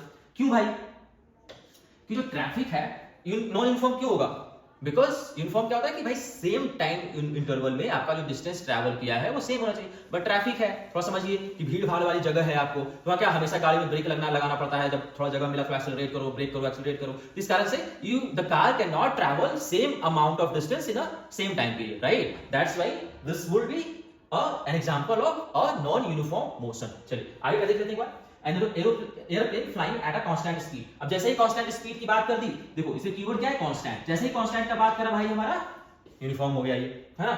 Our hand of clock, hour hand clock का किसी भी, अगर जो सुई का क्लॉक के किसी भी हैंड की बात करो, किसी भी सुई की बात करो, वो हमेशा क्या करेगा कि उसका टाइम फिक्स्ड है कि भाई इतना देर में इतना ही डिग्री वो कवर करेगा, है ना। डिग्री कवर करता है 1 घंटा में 30 डिग्री होता है, तो that is not example of non uniform, that is example of uniform motion, correct. तो इन चारों में से हमारा हो जाएगा ये वाला, कि accelerating car in traffic is an example of non uniform motion. बता दीजिए अवनी जी को आप। चलिए आगे बढ़ जाते हैं बाबू लोग, उससे पहले थोड़ा साफ सफाई कर लेते हैं बोर्ड का, ताकि आगे बढ़ सके हम लोग एकदम फ्रेश होकर के। चलिए चलो बाबू नेक्स्ट आ जाते हैं हम लोग, कहां तक कर लिया हमने जी, 169 तक कर लिया। आगे आ जाते हैं हम लोग 170 पे। बाबू क्या है सवाल 170, चलिए 170 नंबर सवाल क्या है, तो 170 नंबर जो सवाल है वो है the correct response by adrenaline hormone is.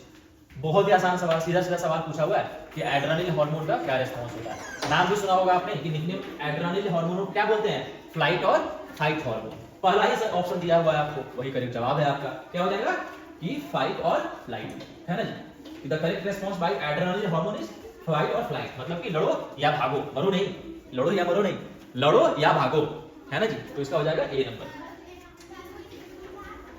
चलिए आगे देख लेते हैं 171 का, which of the following are not example of amphoteric substance. अब इसमें देखिए एम्फोटेरिक का मतलब क्या होगा बाबू, मतलब कि वैसा सब्सटेंस जो कि एसिडिक नेचर भी शो करेगा और बेसिक नेचर भी शो करेगा, है ना जी। आप लोगों को पढ़ाया होगा केमिस्ट्री वाले सर ने कि एम्फोट या मेटल नॉन मेटल, जब चैप्टर पढ़ रहे होगे आप लोग जरूर पढ़ाया होगा कि जो मेटल होता है उसका ऑक्साइड क्या होता है, बेसिक इन नेचर होता है, जो नॉन मेटल उसका ऑक्साइड क्या बनता है, एसिडिक इन नेचर होता है। लेकिन कुछ ऐसे भी होते हैं एलिमेंट्स और एलिमेंट्स, कुछ ऐसे भी कंपाउंड एलिमेंट्स एंड कंपाउंड्स हैं जिनका कि जो बेसिकली एलिमेंट्स की बात करूं तो एलिमेंट्स कुछ ऐसे भी हैं जो कि क्या करते हैं, ऐसे आपका बनाते हैं ऑक्साइड जो कि एसिडिक नेचर भी शो करते हैं और बेसिक नेचर भी शो करते हैं, तो उसको क्या बोलते हैं, एम्फोटेरिक ऑक्साइड्स, करेक्ट। तो उसी तरह से यहां पे पूछा है कि भैया ये जो 4 ऑप्शन दिया हुआ है इसमें से ये बताओ कि इन चारों में से कौन सा है जो कि एम्फोटेरिक नहीं है, एम्फोटेरिक नॉट एम्फोटेरिक सब्सटेंस, है ना। तो अब एम्फोटेरिक नहीं है, देखते हैं। अब ऐसे एक और तरीका होता है, इसमें से आपको एक कह लो कि भाई मुझे याद करना पड़ेगा, बट सब कुछ याद नहीं कर सकते, तरीका इसका क्या है कि एम्फोटेरिक क्या होता है कि जब क्या बोल रहा हूं कि वो एसिडिक भी हो सकता है और बेसिक भी, मतलब कि वो H+ आयन भी रिलीज करेगा और OH- भी रिलीज करेगा, है ना जी। तो इसमें से क्या है, वाटर तो करता है भाई, और ये तो आप लोगों ने एग्जांपल में पढ़ा होगा कि एल्युमिनियम ऑक्साइड का जो नेचर होता है वो एम्फोटेरिक होता है, basic as well as acidic. Amino acid भी सेम फंडा है यहाँ पे, तो इसमें हो जाएगा हमारा प्रोटीन, है ना। तो प्रोटीन जो है वो हमारा एम्फोटेरिक नेचर शो जनरली नहीं करता है, ठीक है। चलिए गाइस आगे देख लेते हैं 172 में क्या हो जाएगा।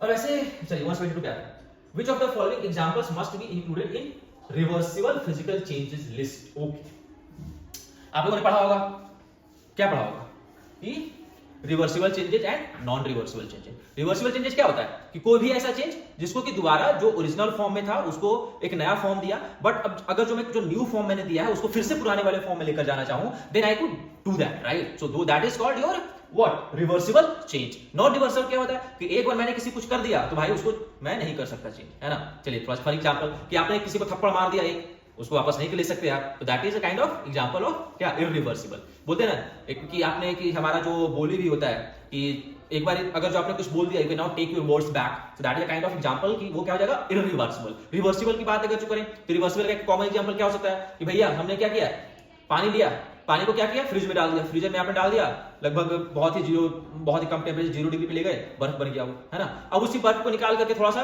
बस चूल्हे पे डाल दीजिए आप अपना, फिर से वापस पानी बन जाएगा, that is example of reversible, है ना। तो यहां पे देखते हैं भाई क्या है, तो डिसॉल्विंग किसमें, शुगर में वाटर मिला देगा, ग्राइंडिंग वुड इनटू सॉडस्ट। क्या होता है कि जब आपने देखा होगा कभी कभी लकड़ी वकड़ी जो कटता है तो एकदम बड़ा छोटा पार्टिकल्स उसमें से निकलता है, दैट इज द सॉडस्ट। तो एक बार लकड़ी को काट के वो सॉडस्ट बना दिया पार्टिकल्स, अब उसको लकड़ी का ओरिजिनल फॉर्म देना इज नॉट पॉसिबल, है ना। So this is irreversible, incorrect answer. सैक्टिंग ऑफ अ ग्लास, कभी कांच तोड़ा है? क्रिकेट खेलने में मारा भाई छक्का, खिड़की का कांच गया।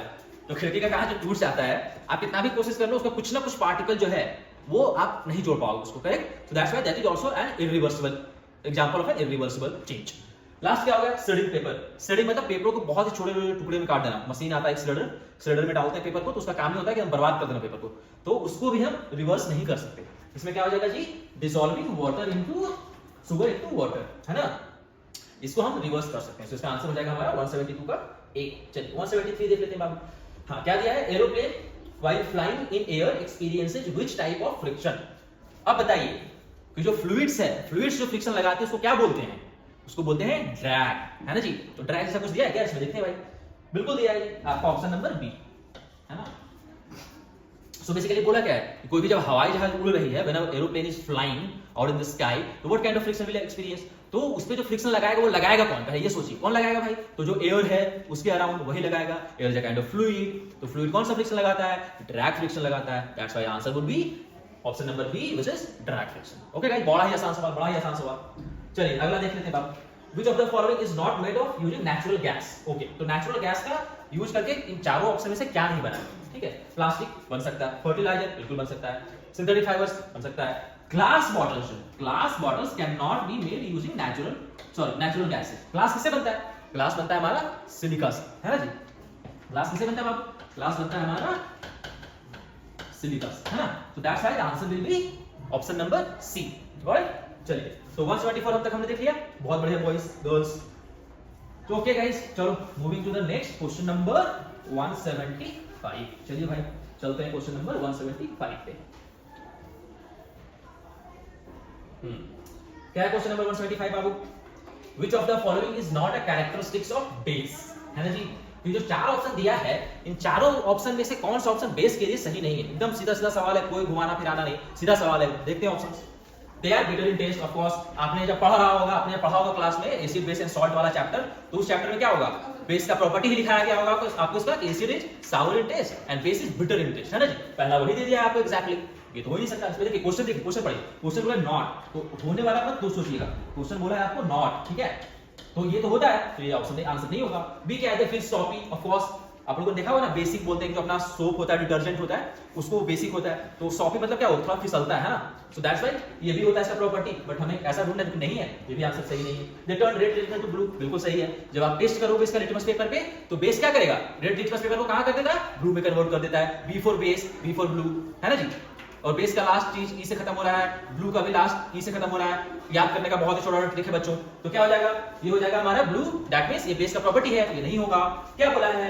दे have a pH less than 7, option number D, बिल्कुल सही बोला है। अगर जो आपने पीएच स्केल पढ़ा होगा, जो कि आई होप कि बिल्कुल पढ़ा होगा आपके टीचर्स ने आपको, तो क्या होता है उसमें हमारा पीएच स्केल क्या होता है जी? कि 7 हमारा क्या है? 7 इज न्यूट्रल, है ना। अब 7 से जो नीचे आ गया, लेस देन 7 हमारा क्या हो जाएगा बाबू? एसिडिक हो जाएगा। ग्रेटर देन 7 पे क्या हो जाएगा बाबू? बेसिक हो जाएगा, है ना जी। बेसिक का क्या मतलब हुआ कि भैया जिसका पीएच हमारा क्या है? 7 से लेकर नॉर्मली हम 14 तक बोलते हैं ना। नॉर्मली 14 तक जो है वो हमारा कौन सा हो गया? वो हमारा बेसिक कंपाउंड्स, बेसिक हो जाएगा, है ना।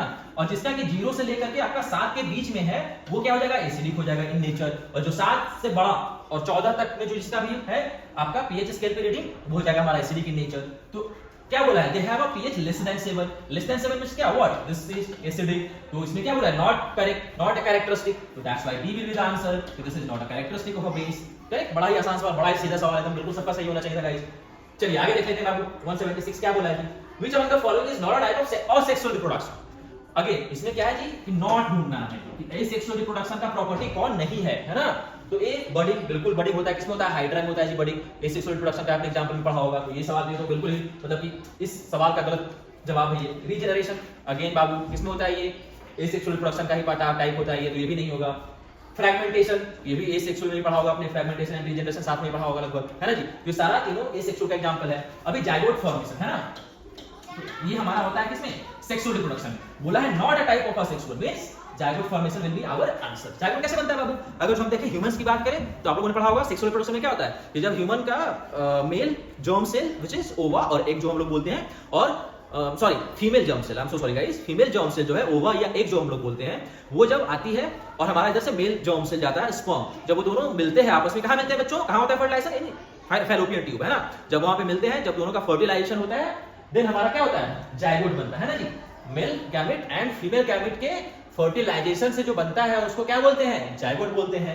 वही दिया है हमारा जायगोट फॉर्मेशन, एंड पूछा है कि एसेक्सुअल का not a type, that's why our answer will be B. समझ गए? बड़ा ही आसान सवाल, बड़ा ही सीधा सवाल।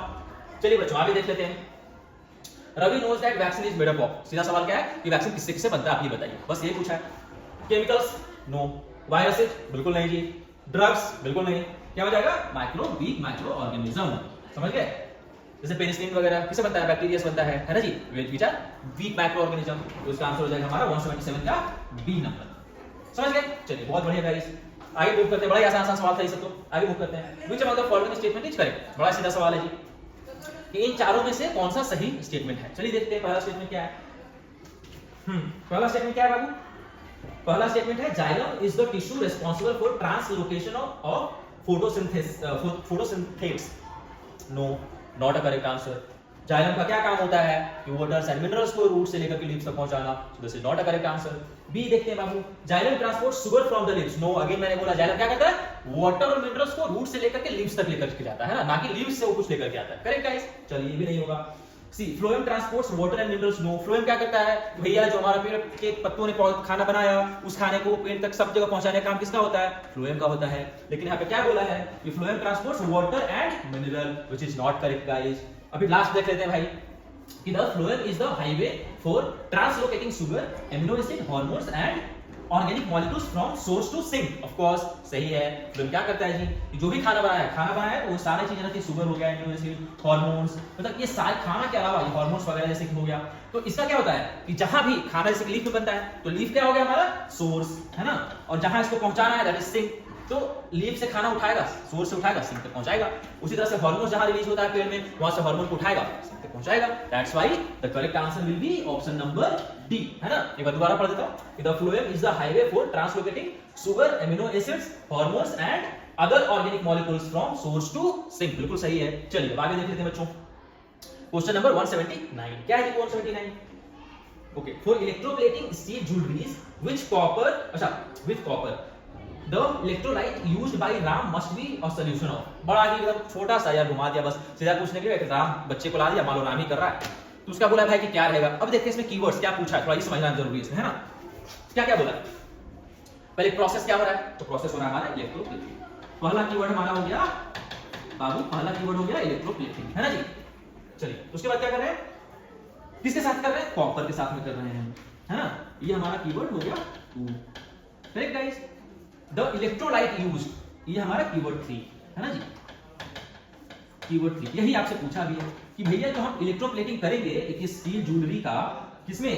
कॉपर के साथ में अगर हम करेंगे तो कौन सा इलेक्ट्रोलाइट यूज करेंगे, है ना?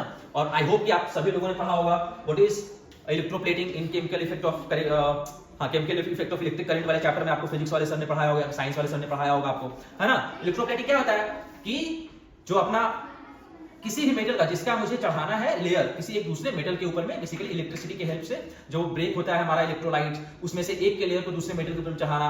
बहुत ही रफ बोल रहा हूं मैं, that is called basically, rough in the sense की बड़ाई मैं आसान भाषा में ट्राई कर रहा हूं समझाने का, तो दैट इज कॉल्ड इलेक्ट्रोप्लेटिंग, है ना जी? अब इसमें देखते हैं बाबू, करना है कॉपर के साथ में, है ना? तो सोडियम क्लोराइड नहीं, बिल्कुल नहीं। इलेक्ट्रोलाइट क्या करता है, कैसे होता है? इलेक्ट्रोलाइट जो होता है हमारा, सोडियम क्लोराइड की कोई भी सोडियम क्लोराइड की बात करता हूं, NaCl, जब मैं इसका क्या बनाऊंगा इलेक्ट्रोलाइट, जब मैं NaCl का इलेक्ट्रोलाइट लूंगा तो ये हो जाएगा एनोड। क्या करता है, एक मान लीजिए, चलिए थोड़ा फटाफट मैं आपको दिखाता हूं, एक बार ट्राई करता हूं, फिगर बनाकर समझाने की कोशिश करता हूं आपको, ठीक है? चलिए गाइस फटाफट मैं आपको फिगर से समझाने की कोशिश करता हूं। होता क्या है आपको इलेक्ट्रोप्लेटिंग में कि इस तरह का कुछ हमारा एक बीकर टाइप में हो गया, और इधर से हम क्या करते हैं, यहाँ पे इधर ये इलेक्ट्रोलाइट डाल दिया हमने, जो भी इलेक्ट्रोलाइट सूटेबल है, एक सूटेबल इलेक्ट्रोलाइट डाल दिया हमने यहाँ पे, है ना जी? और यहाँ पे एक क्या कर दिया, ठोड लगा दिया, इधर एक लगा दिया हमने इधर एक एनोड लगा दिया और इधर क्या कर दिया, कैथोड लगा दिया, है ना जी। और इसको क्या कर दिया, एक इलेक्ट्रिक पावर सप्लाई से कनेक्ट कर दिया, है ना जी। इसको इससे कनेक्ट कर दिया, पॉजिटिव नेगेटिव, करेक्ट। और यहाँ पे इलेक्ट्रोलाइट हो गया, करेक्ट गाइस। और इसमें होता क्या है कि जिसको मुझे डिपॉजिट करना है, जिस पे मुझे डिपॉजिट करना है उसको हम कहाँ ले लेंगे, इधर ले लेंगे हम लोग, है ना। सॉरी गाइस, इसको ले लेंगे हम लोग कहाँ, इधर, मतलब ये एनोड वाले को उठा लेंगे हम लोग, है ना जी। क्यों नहीं चल रहा भाई, चल जाओ। ओके, इसको हम उठा लेंगे इधर एनोड वाले को, जिसके ऊपर में मुझे डिपॉजिट करना है, करेक्ट। और जिसको डिपॉजिट करना है उसको हम लोग रखते हैं यहाँ पे, ये इलेक्ट्रोलाइट वाले पे, है ना। उसको हम रखते हैं इधर इलेक्ट्रोलाइट में, करेक्ट।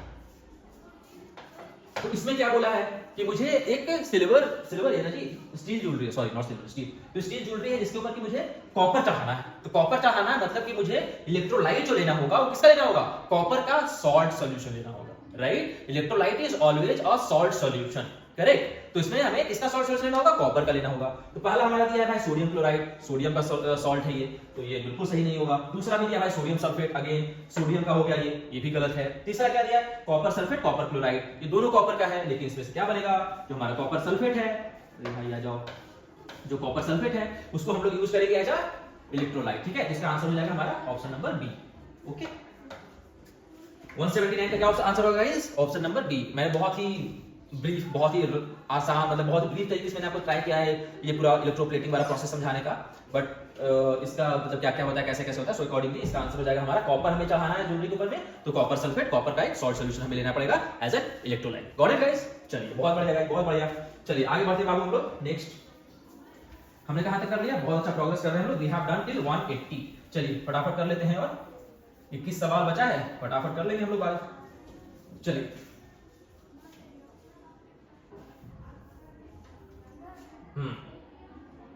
चलो आ जाते हैं हम लोग इसमें 180 है ना जी। क्या है 180 guys, please help Sita to determine which of the following claims about the various forms of combustion is false. तो बेसिकली इसमें कुछ नहीं बोला यार, अगेन स्टेटमेंट दे दिया है, सीधा पूछता तो ऐसे पूछ लेता कि भाई 4 सेंटेंस दिया है, बताओ कि कंबशन के बारे में कौन सा सही है, तो फर्स्ट स्टेटमेंट दे दिया है ना। चलिए देख लेते हैं भाई कि कंबशन के बारे में कौन सा सही चीज है, कि rapid combustion includes burning of LPG in gas stove and a burning or burning match, गलत। दूसरा क्या हो जाएगा हमारा कि spontaneous combustion includes forest fires and in coal mine, गलत। spontaneous fire क्या होता है गाइस, कि जो एकदम एकाएक लग जाता है, लेकिन कोल माइंस वगैरह का फॉरेस्ट फायर का बहुत कितना स्लो होता है ना, ये गलत है। सी क्या है, spontaneous combustion quickly produces heat and light while rapid combustion ignites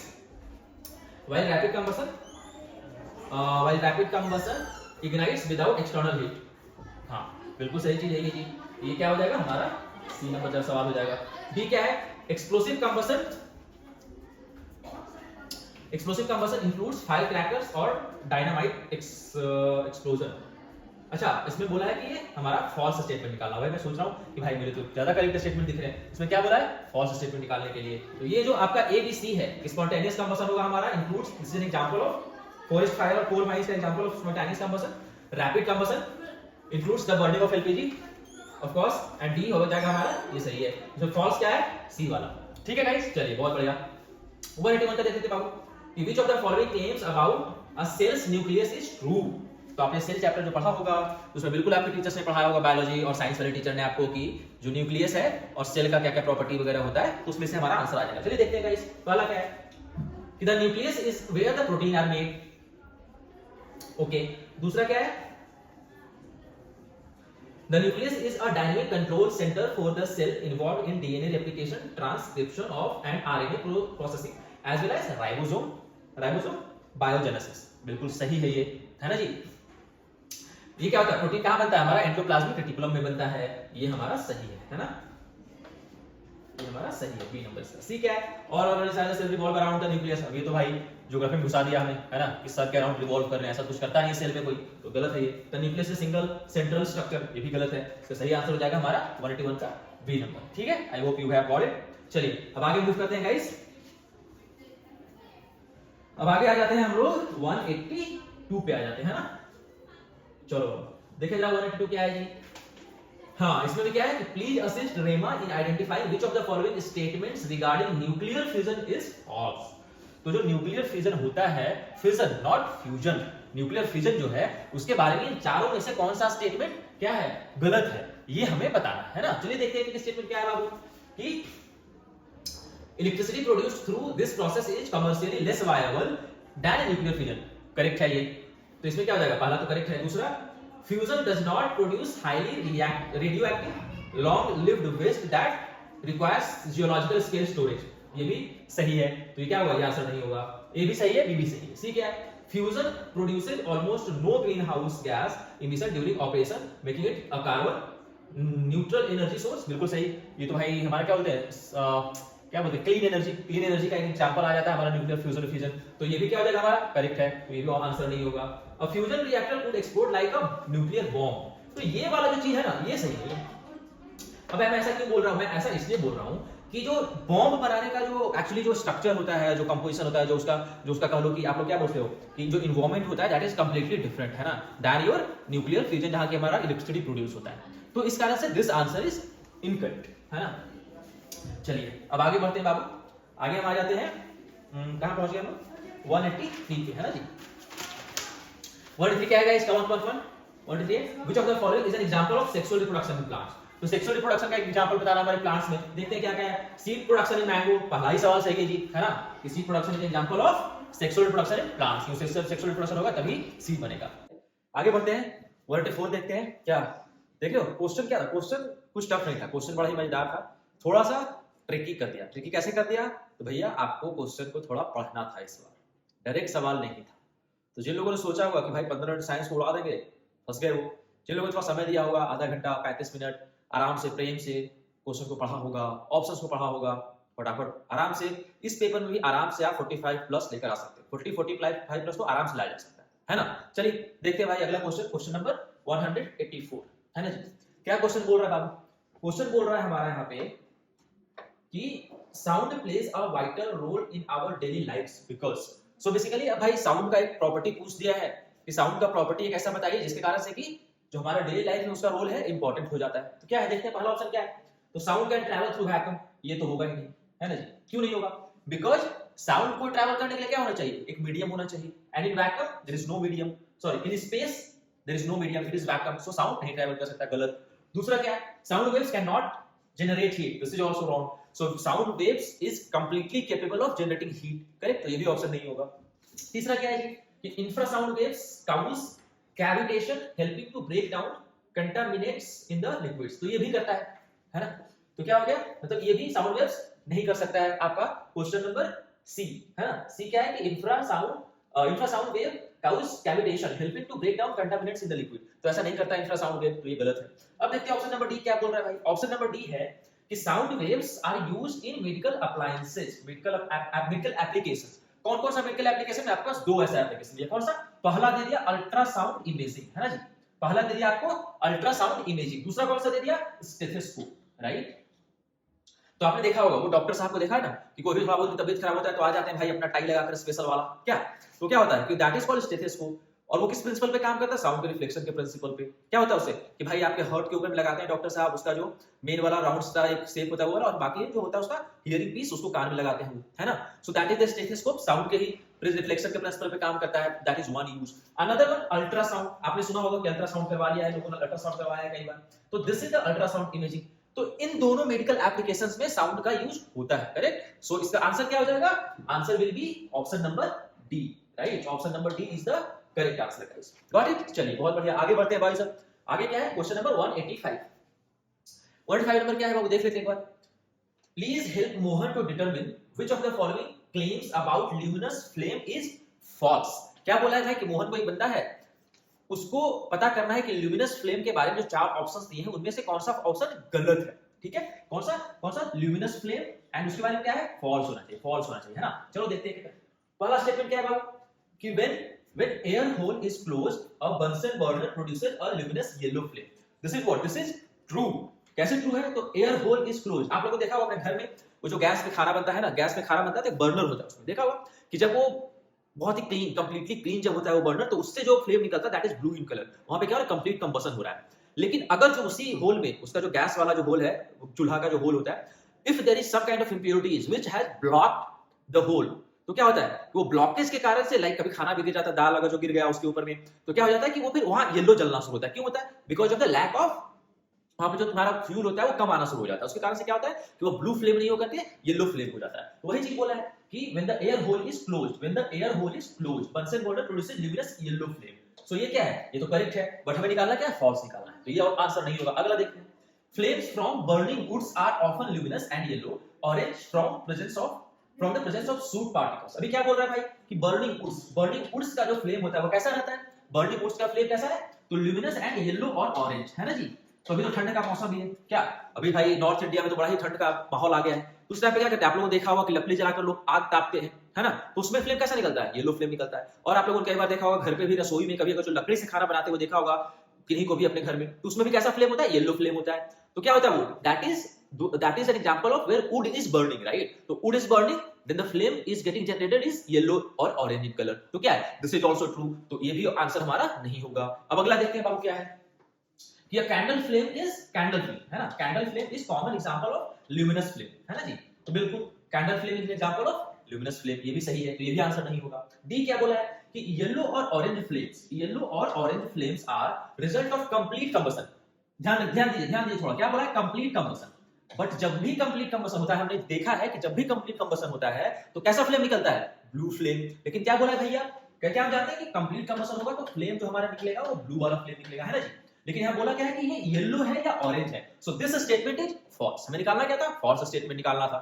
hence this will be our answer. क्या हो जाएगा? 185 का आंसर हो जाएगा डी। करेक्ट गाइस, बहुत बढ़िया। अब आगे देखते हैं थोड़ा। Fire fighters uniforms are coated with fire resistant plastic. ये तो डायरेक्ट क्वेश्चन है बाबू, है ना? कि फायर जो फाइटर्स होते हैं हमारे, वो लोगों का जो देखते हो एकदम चमकता हुआ थोड़ा एकदम, वो अपना कपड़ा पहन करके रखते हैं जब वो फायर फाइटर्स होते हैं, जब आग बुझाने के लिए आते हैं, तो उनका कपड़ा किस चीज से बना होता है ये पूछा है, राइट? तो इसमें से देखो ऑप्शन नंबर सी और डी ये तो बिल्कुल ही गलत है, सीधा सीधा गलत आना चाहिए। कंफ्यूजन क्या होगा लोगों को ये पता मेलामाइन, मेलामाइन बड़ा कॉमन है, लोगों को पता होता है। तो भैया ऑप्शन नंबर हमारा जो बी है वो भी मेलामाइन है, इसमें भी मेलामाइन है, इसमें भी मेलामाइन है, ए और बी दोनों में हो गया है ना जी। तो अब कंफ्यूजन आ गया भाई कि ए मारे कि बी मारे, कौन सा सही है? तो बी में देखिए क्या दिया है, बी में आपका एक और दिया है टेफ्लॉन। सो टेफ्लॉन क्या कहां यूज होता है? टेफ्लॉन यूज होता है नॉन स्टिक कुकवेयर्स बनाने में, correct? Not in the fire resistance coating for the fire fighters. तो ये हमारा ऑप्शन नहीं होगा। हमारा क्या आंसर हो जाएगा? हमारा ये भी गलत हो गया। तो हमारा आंसर क्या हो जाएगा बाबू? हमारा आंसर हो जाएगा ऑप्शन नंबर ए, करेक्ट? सो 185 का क्या हो जाएगा? Option number A. कौन सा हो जाएगा? एरामिड्स एंड मेलामाइन। Got it? चलिए आगे देखते हैं। Natural coolant present in the body. हमारे बॉडी में कौन सा ऐसा मटेरियल है जो कि नेचुरल कूलेंट जैसा काम करता है? डायरेक्ट क्वेश्चन है। तो वो क्या होगा? वाटर। क्यों? देखा होगा आप लोगों ने, देखा गर्मी वगैरह में क्या होता है, जो इतना पसीना निकलता है, so that sweating, the sweating which happens to the body of a human, क्या होता है?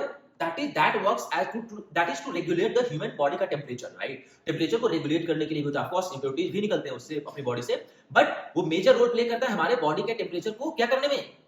बॉडी के टेम्परेचर को रेगुलेट करने में। ठंड में भी क्यों पसीना निकलता है? इंप्योरिटीज तभी होगा हमारी बॉडी में, लेकिन हमें उसमें बॉडी के टेम्परेचर को रेगुलेट एक्सटर्नली करने की जरूरत नहीं होती है, बट गर्मी में होती है, इसलिए हमें पसीना ज्यादा निकलता है गर्मी में बॉडी के टेम्परेचर को मैनेज करने के लिए। हेंस क्या हो जाएगा? सीधा सीधा आंसर हमारा वाटर हो जाएगा, है ना जी? बाकी कोई होगा ही नहीं।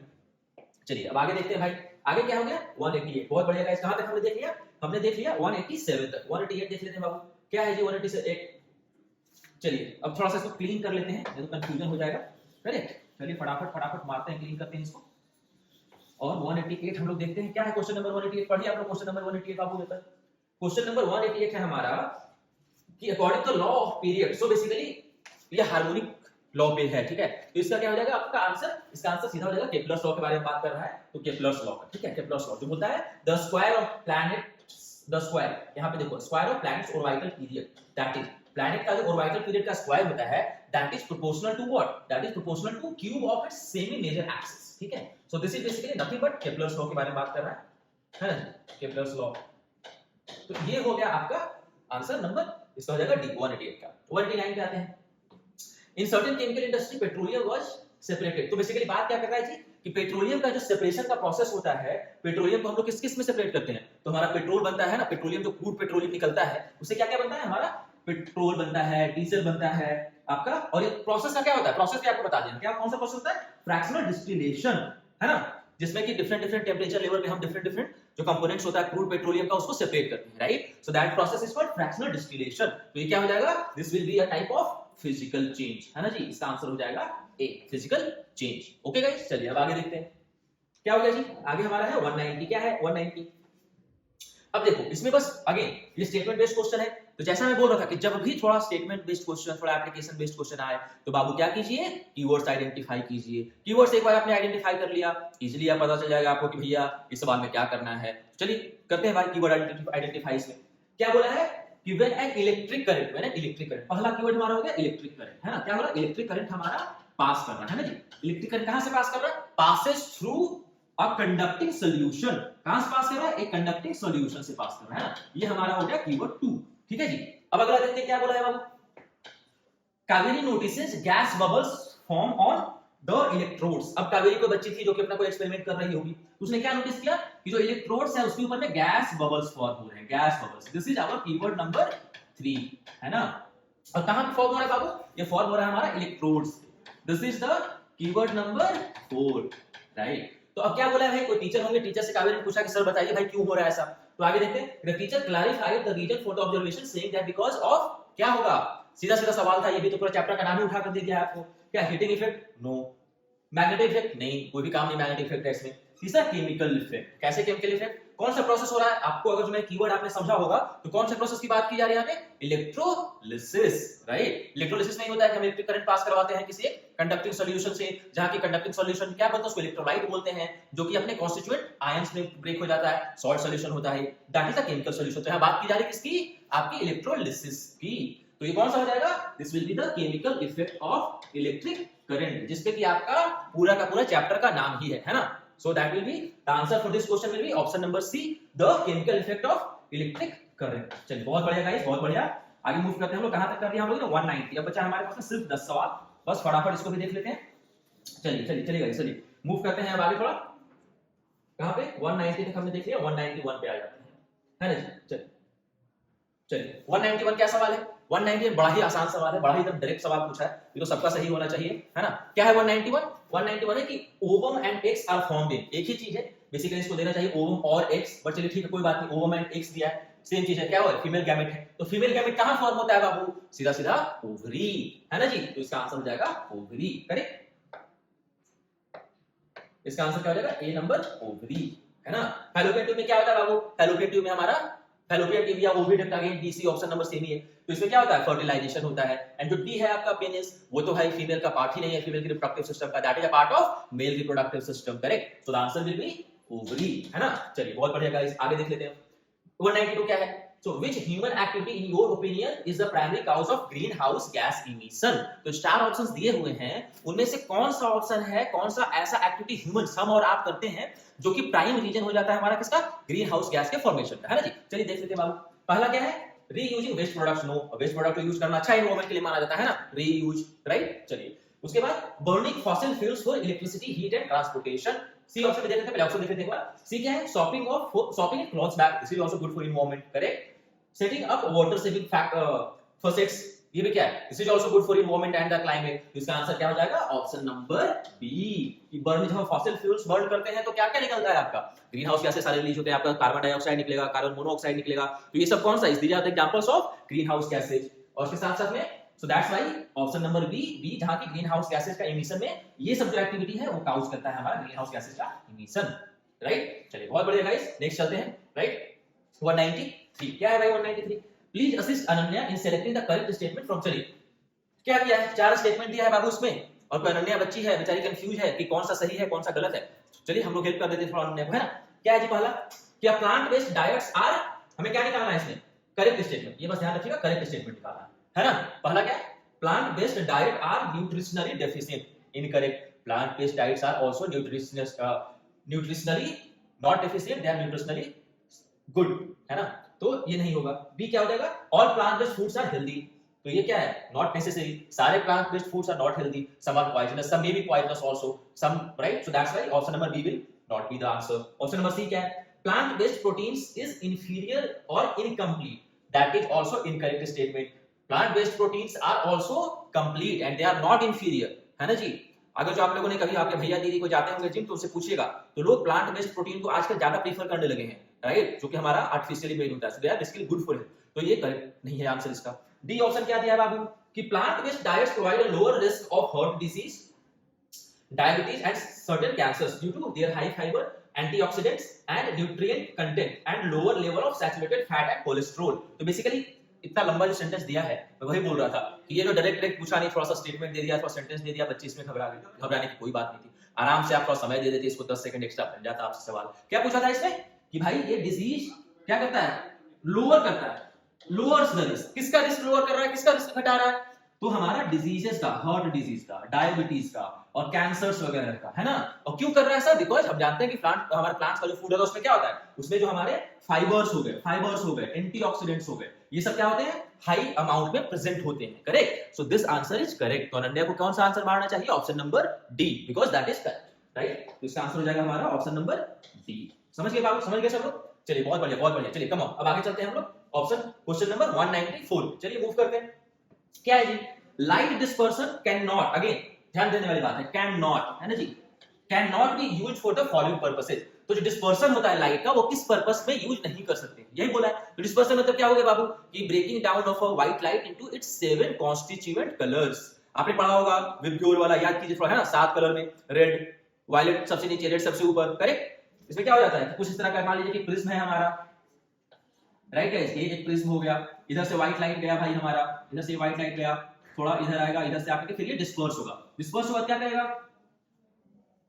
डिस्पर्स होकर के ये 7 कॉन्स्टिट्यूएंट कलर्स में ब्रेक करेगा। 1 2 3 4 5 6 7, ठीक है। और क्या हो जाएगा? सबसे नीचे हो जाएगा VIBGYOR, है ना जी। विबग्योर 7 कलर्स में ब्रेक करता है ये। Correct, correct guys. चलिए तो क्या हो जाएगा, देखते हैं ऑप्शंस, देखते हैं, है ना, ऑप्शंस देखते हैं। कैन नॉट, ध्यान रखिए, कैन नॉट पहला क्या है? The spectrum produced by a cut glass ornament, of course इसमें क्या होता है, इसमें डिस्पर्सन होता है। तो ये ऑप्शन सही है, बट इस क्वेश्चन के लिए सही नहीं, क्वेश्चन जो सही नहीं है वो बताना है, तो ये आंसर नहीं होगा। बी क्या है? Colours seen on the soap bubbles and oil stick. तो आपने कभी देखा होगा, आपने वो खेला है ना, क्या बोलते हैं, सोप का वो मेला में मिलता है, वो जिसको कि हम लोग फूंकते हैं तो होता है बबल्स टाइप का। तो उसमें भी आपने देखा होगा कि 7 कॉन्स्टिट्यूएंट कलर्स दिखता है लाइट का। तो दैट इज आल्सो, जहां के पास 7 कलर दिख रहा है, डिस्पर्सन भी हो रहा है, तो दैट्स व्हाई ये भी हमारा आंसर नहीं होगा। सी क्या है? Working of flash lights and headlights. भाई जो फ्लैश लाइट्स है हमारा, आपने देखा हो क्रिकेट का जो मैच वगैरह हो रहा होता है स्टेडियम में जो लगा, that is a flash light. Headlights आपके पापा मम्मी या जो भी गाड़ी में आप बैठे हो कभी कार वगैरह में, तो उसका जो लाइट जलता है, दैट इज द हेडलाइट। उसमें क्या होता है, रोशनी फैलती है, उसमें आपको कलर्स, जो कलर्स हैं, जो लाइट के जो कलर्स है वो नहीं दिखते, वो सिंगल व्हाइट लाइट ही दिखता है ना, व्हाइट येलो लाइट जो उस तरह का आपका लगा हुआ है। तो क्या होता है, वो they are not showing the constituent 7 constituent. VIBGYOR वहां पे नहीं दिख रहा है, यहाँ पे राइट, विबग्योर नहीं दिख रहा है। हमें क्या करना है, जहां वो विबग्योर नहीं दिखे, इसलिए कौन सा आंसर हो जाएगा इसका? इसलिए आंसर हो जाएगा इसका C, working of flash lights and headlights, right. D तो डी भी देख लेते हैं। तो डी तो डायरेक्टली बोला है भाई, produced by the glass prism, तो ये फर्स्ट बिल्कुल करेक्ट है, ये वाला जो हमने देखा है। करेक्ट गाइस, चलिए बहुत बढ़िया, बहुत बढ़िया। जिनको कोई डाउट हो आपको बिल्कुल कमेंट पे कीजिए और बताइए भाई क्या डाउट है, विल रीच आउट, ठीक है। ओके चलिए बाबू, 194 तक हो गया। अब आगे देखते हैं हम 195। क्या है ये 195 बाबू? चलिए चलिए 195, थोड़ा सा बोर्ड को क्लीन कर लूं पहले में, है ना, ताकि फटाफट हम लोग समझ सके। चलिए 195 का क्वेश्चन पढ़िए आप लोग जब तक। चलो देखते हैं भाई 195 क्या है। Which of the following facts supports global warming statement? Global warming के लिए कौन सा सही है वो निकाल, चलिए देखते हैं भाई। पहला, volcanoes emit more CO2 than human activities, no, गलत है ये। दूसरा, the climate has always changed naturally, no, गलत है ये भी। सी क्या है, water vapor is the most important greenhouse gas, no. D क्या है, the actual major cause for global warming includes burning fossil fuels, deforestation and fluorinated gases, है ना जी। तो ये बिल्कुल सही है कि भाई बर्निंग फॉसिल फ्यूल से हमारा क्या होता है, हमारा क्या होता है, ग्लोबल वार्मिंग। कौन कौन से गैसेस निकलते हैं? ग्रीन हाउस गैसेस निकलते हैं, है ना, ग्रीन हाउस गैसेस जो कि ग्लोबल वार्मिंग में हेल्प करते हैं, जिनके कारण से कि हमारा ग्लोबल वार्मिंग होता है। Correct guys, correct guys. Deforestation, again हमने पेड़ पौधा को काट दिया, पेड़ पौधा को काट के क्या करेगा, टेंपरेचर राइज करेगा, ग्लोबल वार्मिंग होगा। इसलिए हमारा ऑप्शन नंबर कौन सा सही रहेगा? ऑप्शन नंबर डी हो जाएगा इसका। करेक्ट गाइस, चलिए बहुत बढ़िया, बहुत बढ़िया। नेक्स्ट चलते 196 क्या है, please assess Sita and determine the correct information about desertification. तो डेजर्टिफिकेशन क्या है पहले सबको पता होना चाहिए। क्या है जी, कि जो बेसिकली जो जमीन बंजर होने लगता है हमारा, that is called the desertification, जहां से पेड़ पौधा हट गया, सॉइल इरोजन हो गया, तो इस कारण से जो जिस तरह का फिर जमीन बच गया, रेतीला वाला जमीन जो हो जाता है, that is called the desertification, है ना। तो अब देखते हैं भाई इसमें से कौन सा स्टेटमेंट है करेक्ट इंफॉर्मेशन, है ना, इस चारों में से कौन सा करेक्ट इंफॉर्मेशन है अबाउट डेजर्टिफिकेशन, है ना जी। चलिए देखते हैं एक करके। पहला क्या है, desertification is caused by desert expanding and soil shallowing fertile land, no, desert does not expand by themselves, so ये गलत है। दूसरा desertification is a natural phenomenon caused only by drought. No सिर्फ क्या होता है सूखा डेजर्टिफिकेशन नहीं होता है, सो ये भी गलत है. सी क्या है, desertification only affects people in dry hot countries. This is also incorrect. It can impact people staying in any kind of climate. It can impact, right? तो ये भी नहीं होगा. D क्या है जी, sustainable agriculture and afforestation can stop desertification. तो this is the correct. क्या बोल दिया है कि अगर जो हम क्या करें, एफोरेस्टेशन करें, पेड़ पौधा लगाएं, थोड़ा खेती बाड़ी करें अपने उस जो जहां डेजर्टिफिकेशन हो चुका है उस जमीन पे, तो वहां पे ऐसा करने से फिर क्या होगा कि सॉइल रिकवर होगा, है ना जी. इस कारण से जो डेजर्ट बन गया है land, that land can again convert into a fertile land. तो इसका क्या हो जाएगा आंसर हमारा, इसका आंसर हो जाएगा option number D. Correct guys, got it guys, बहुत बढ़िया. चलिए अब आगे बढ़ते हैं. हमने बस लास्ट 4 क्वेश्चन बचा हुआ है जो कि फटाफट हम निकाल कर लेंगे गाइस. चलिए 196 तक हमने कर लिया है, 197 पे मूव करते हैं. तो 197 क्या है बाबू, 197 है हमारा which of the following is example of in situ conservation. तो यहाँ कीवर्ड हमारा in situ. तो in situ का मतलब क्या होता है, इन सीटू का क्या मतलब समझते हो आप लोग. इन सीटू का मतलब वो हुआ कि भाई जो नेचुरल कंडीशंस, नेचुरल एनवायरनमेंट में जो कंजर्वेशन किया जाए, that is called in situ conservation, है ना जी. तो इन चारों में एकदम सीधा, एकदम बड़ा ही आसान सा सवाल है. बस इन सीटू का आपको मतलब पता रहेगा, फटाक से under like half a second आप आंसर कर लोगे, है ना जी. इसमें क्या हो जाएगा भाई, अपना जूलॉजिकल पार्क, नो ये नेचुरल कंडीशंस नहीं होता, ये नहीं होगा. बोटैनिकल गार्डन, ये भी नेचुरल कंडीशन नहीं होता है, मैन मेड ही होता है, ये भी नहीं होगा. लेबोरेटरी नाम से ही पता चल रहा है भाई ये तो लैब में है, तो ये नहीं होगा. नेशनल पार्क अगर आपने पढ़ा होगा नेशनल पार्क के बारे में, तो क्या बताता है कि भाई नेशनल पार्क ऐसा एरिया होता है जहां की एकदम नेचुरल हैबिटेट प्रोवाइड किया जाता है फ्लोरा एंड फाउना को ग्रो करने के लिए, है ना जी. So this is the natural condition where they can grow. So that's why in situ conservation कहां हो रहा है, हमारा कहां होता है, नेशनल पार्क में होता है. इसका आंसर क्या हो जाएगा 197 का answer number B, option number B. Correct guys. चलिए मूव करते हैं आगे. क्या है जी 198 है Rahul made an incorrect match by accident, please assist him determining the incorrect match. अब राहुल भाई साहब कुछ मैच कर रहे थे, उसमें क्या हो गया कि एक उन्होंने गलत मैच कर दिया. क्या गलत मैच किया ये हमें निकालना है. देखते हैं बाबू. पहला क्या है, frictional force rubbing your hands together to create heat. तो बोला है कि फ्रिक्शनल फोर्स जनरेट कैसे होता है. जब हम लोग हाथ को, अभी ठंडा का एग्जांपल दिया था फिर से वही चीज कि हाथ का क्या करते हैं, थोड़ा गर्मी लाने के लिए हम लोग हाथ को रब करते हैं.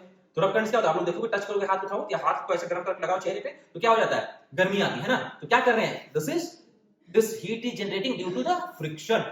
तो क्या हो जाएगा बाबू, ये ऑप्शन तो हमारा करेक्ट मैच किया होगा, तो आंसर नहीं होगा. बी क्या है, मस्कुलर फोर्स च्यूइंग फूड. जब खाना हम लोग खा रहे होते हैं, जब चबा रहे होते हैं, तो ये जो ऐसा चलता है हमारा जबड़ा, तो किसके कारण से होता है, तो मसल्स है, मसल्स का मूवमेंट के कारण. तो मसल जो फोर्स लगा रहा है, so that is also correct. Muscular force में हमारा च्यूइंग फूड होता है. सी क्या होगा जी, gravitational force food going down the oesophagus. चलिए इसको रहने दीजिए. डी देखते हैं, electrostatic force a comb attracting small pieces of paper. आप लोगों ने कभी किया होगा, आपके सर ने भी क्लास में करवाया होगा ये एक्सपेरिमेंट, क्या कि छोटा टुकड़ा काट लो, एक पेपर का छोटा टुकड़ा काट के रख लो, और थोड़ा कंघी जो है ना, कंघी को आप थोड़ा सिर के बाल में रगड़िए और फिर उसको चिपकाइए. देखोगे कि कंघी में चिपकने लगता है. That force is called what? Electrostatic force. तो ये भी सही मैच किया हुआ है. अब सी नंबर जो है क्या दिया, gravitational force food going down in oesophagus. Oesophagus क्या होगा, हमारा फूड पाइप जो है, जब हम खाना खाते हैं तो मुंह से हमारा जब स्टोमक तक आता है, तो कौन सा पाइप, ओइसोफेगस या फूड पाइप बोलते हैं ना जी. तो ग्रेविटेशन के कारण नहीं जाता है, वो क्या होता है, डाउनवर्ड पुल्स के कारण होता है. इस कारण से ये जो है हमारा गलत मैच किया हुआ है राहुल जी ने. तो इसका आंसर हो जाएगा हमारा question option number C. Right guys. चलिए बहुत बढ़िया, आगे मूव करते हैं गाइस 199 पे. Why do liquid conductivity testers use light emitting diodes, LEDs? जो LED छोटा आपने देखा होगा दिवाली वाले जो हम लोग लगाते हैं घर पे, है ना. तो LED को क्यों यूज करता है भाई, ये वाला पार्ट लाइट कंडक्टिविटी के टेस्टिंग, सॉरी लिक्विड कंडक्टिविटी के टेस्टिंग में. तो क्या है, देखते हैं ऑप्शंस क्या क्या दिया है. The light they emit is extremely bright. नहीं, गलत बात है ये. Even a weak current can be detected by them. This is absolutely correct. कि अगर जो एकदम छोटा सा भी करंट, इतना सा भी करंट अगर जो फ्लो किया किसके थ्रू, लिक्विड के थ्रू, तो वो एलईडी क्या करेगा, डिटेक्ट कर लेगा, और वही हमें करना है. सो दैट्स व्हाई इसका आंसर क्या हो जाएगा, ऑप्शन नंबर बी, है ना जी. चलिए देखते हैं एक बार सी जी, कि it consumes less energy. Of course energy less consume करता है, but that is not the best answer.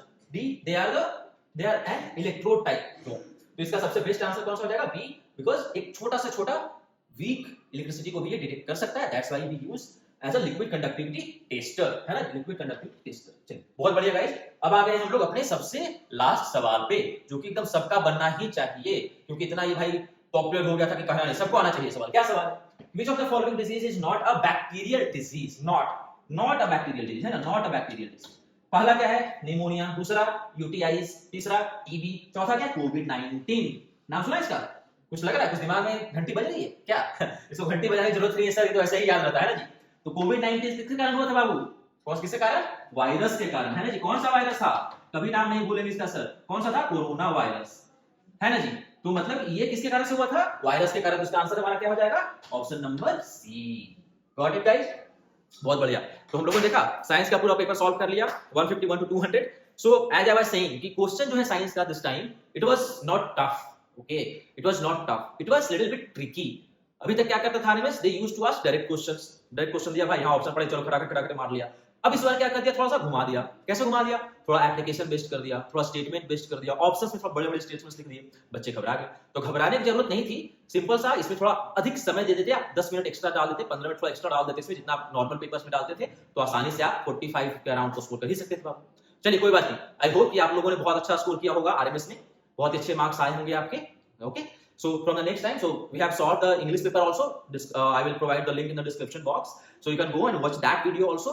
And next we will solve the another paper, which is the mathematics. Okay, guys. So thank you so much for joining and watching us. Please do like and subscribe us, because much you will like and subscribe, more people can see this and get benefited from this. Okay, guys. Thank you. Bye bye.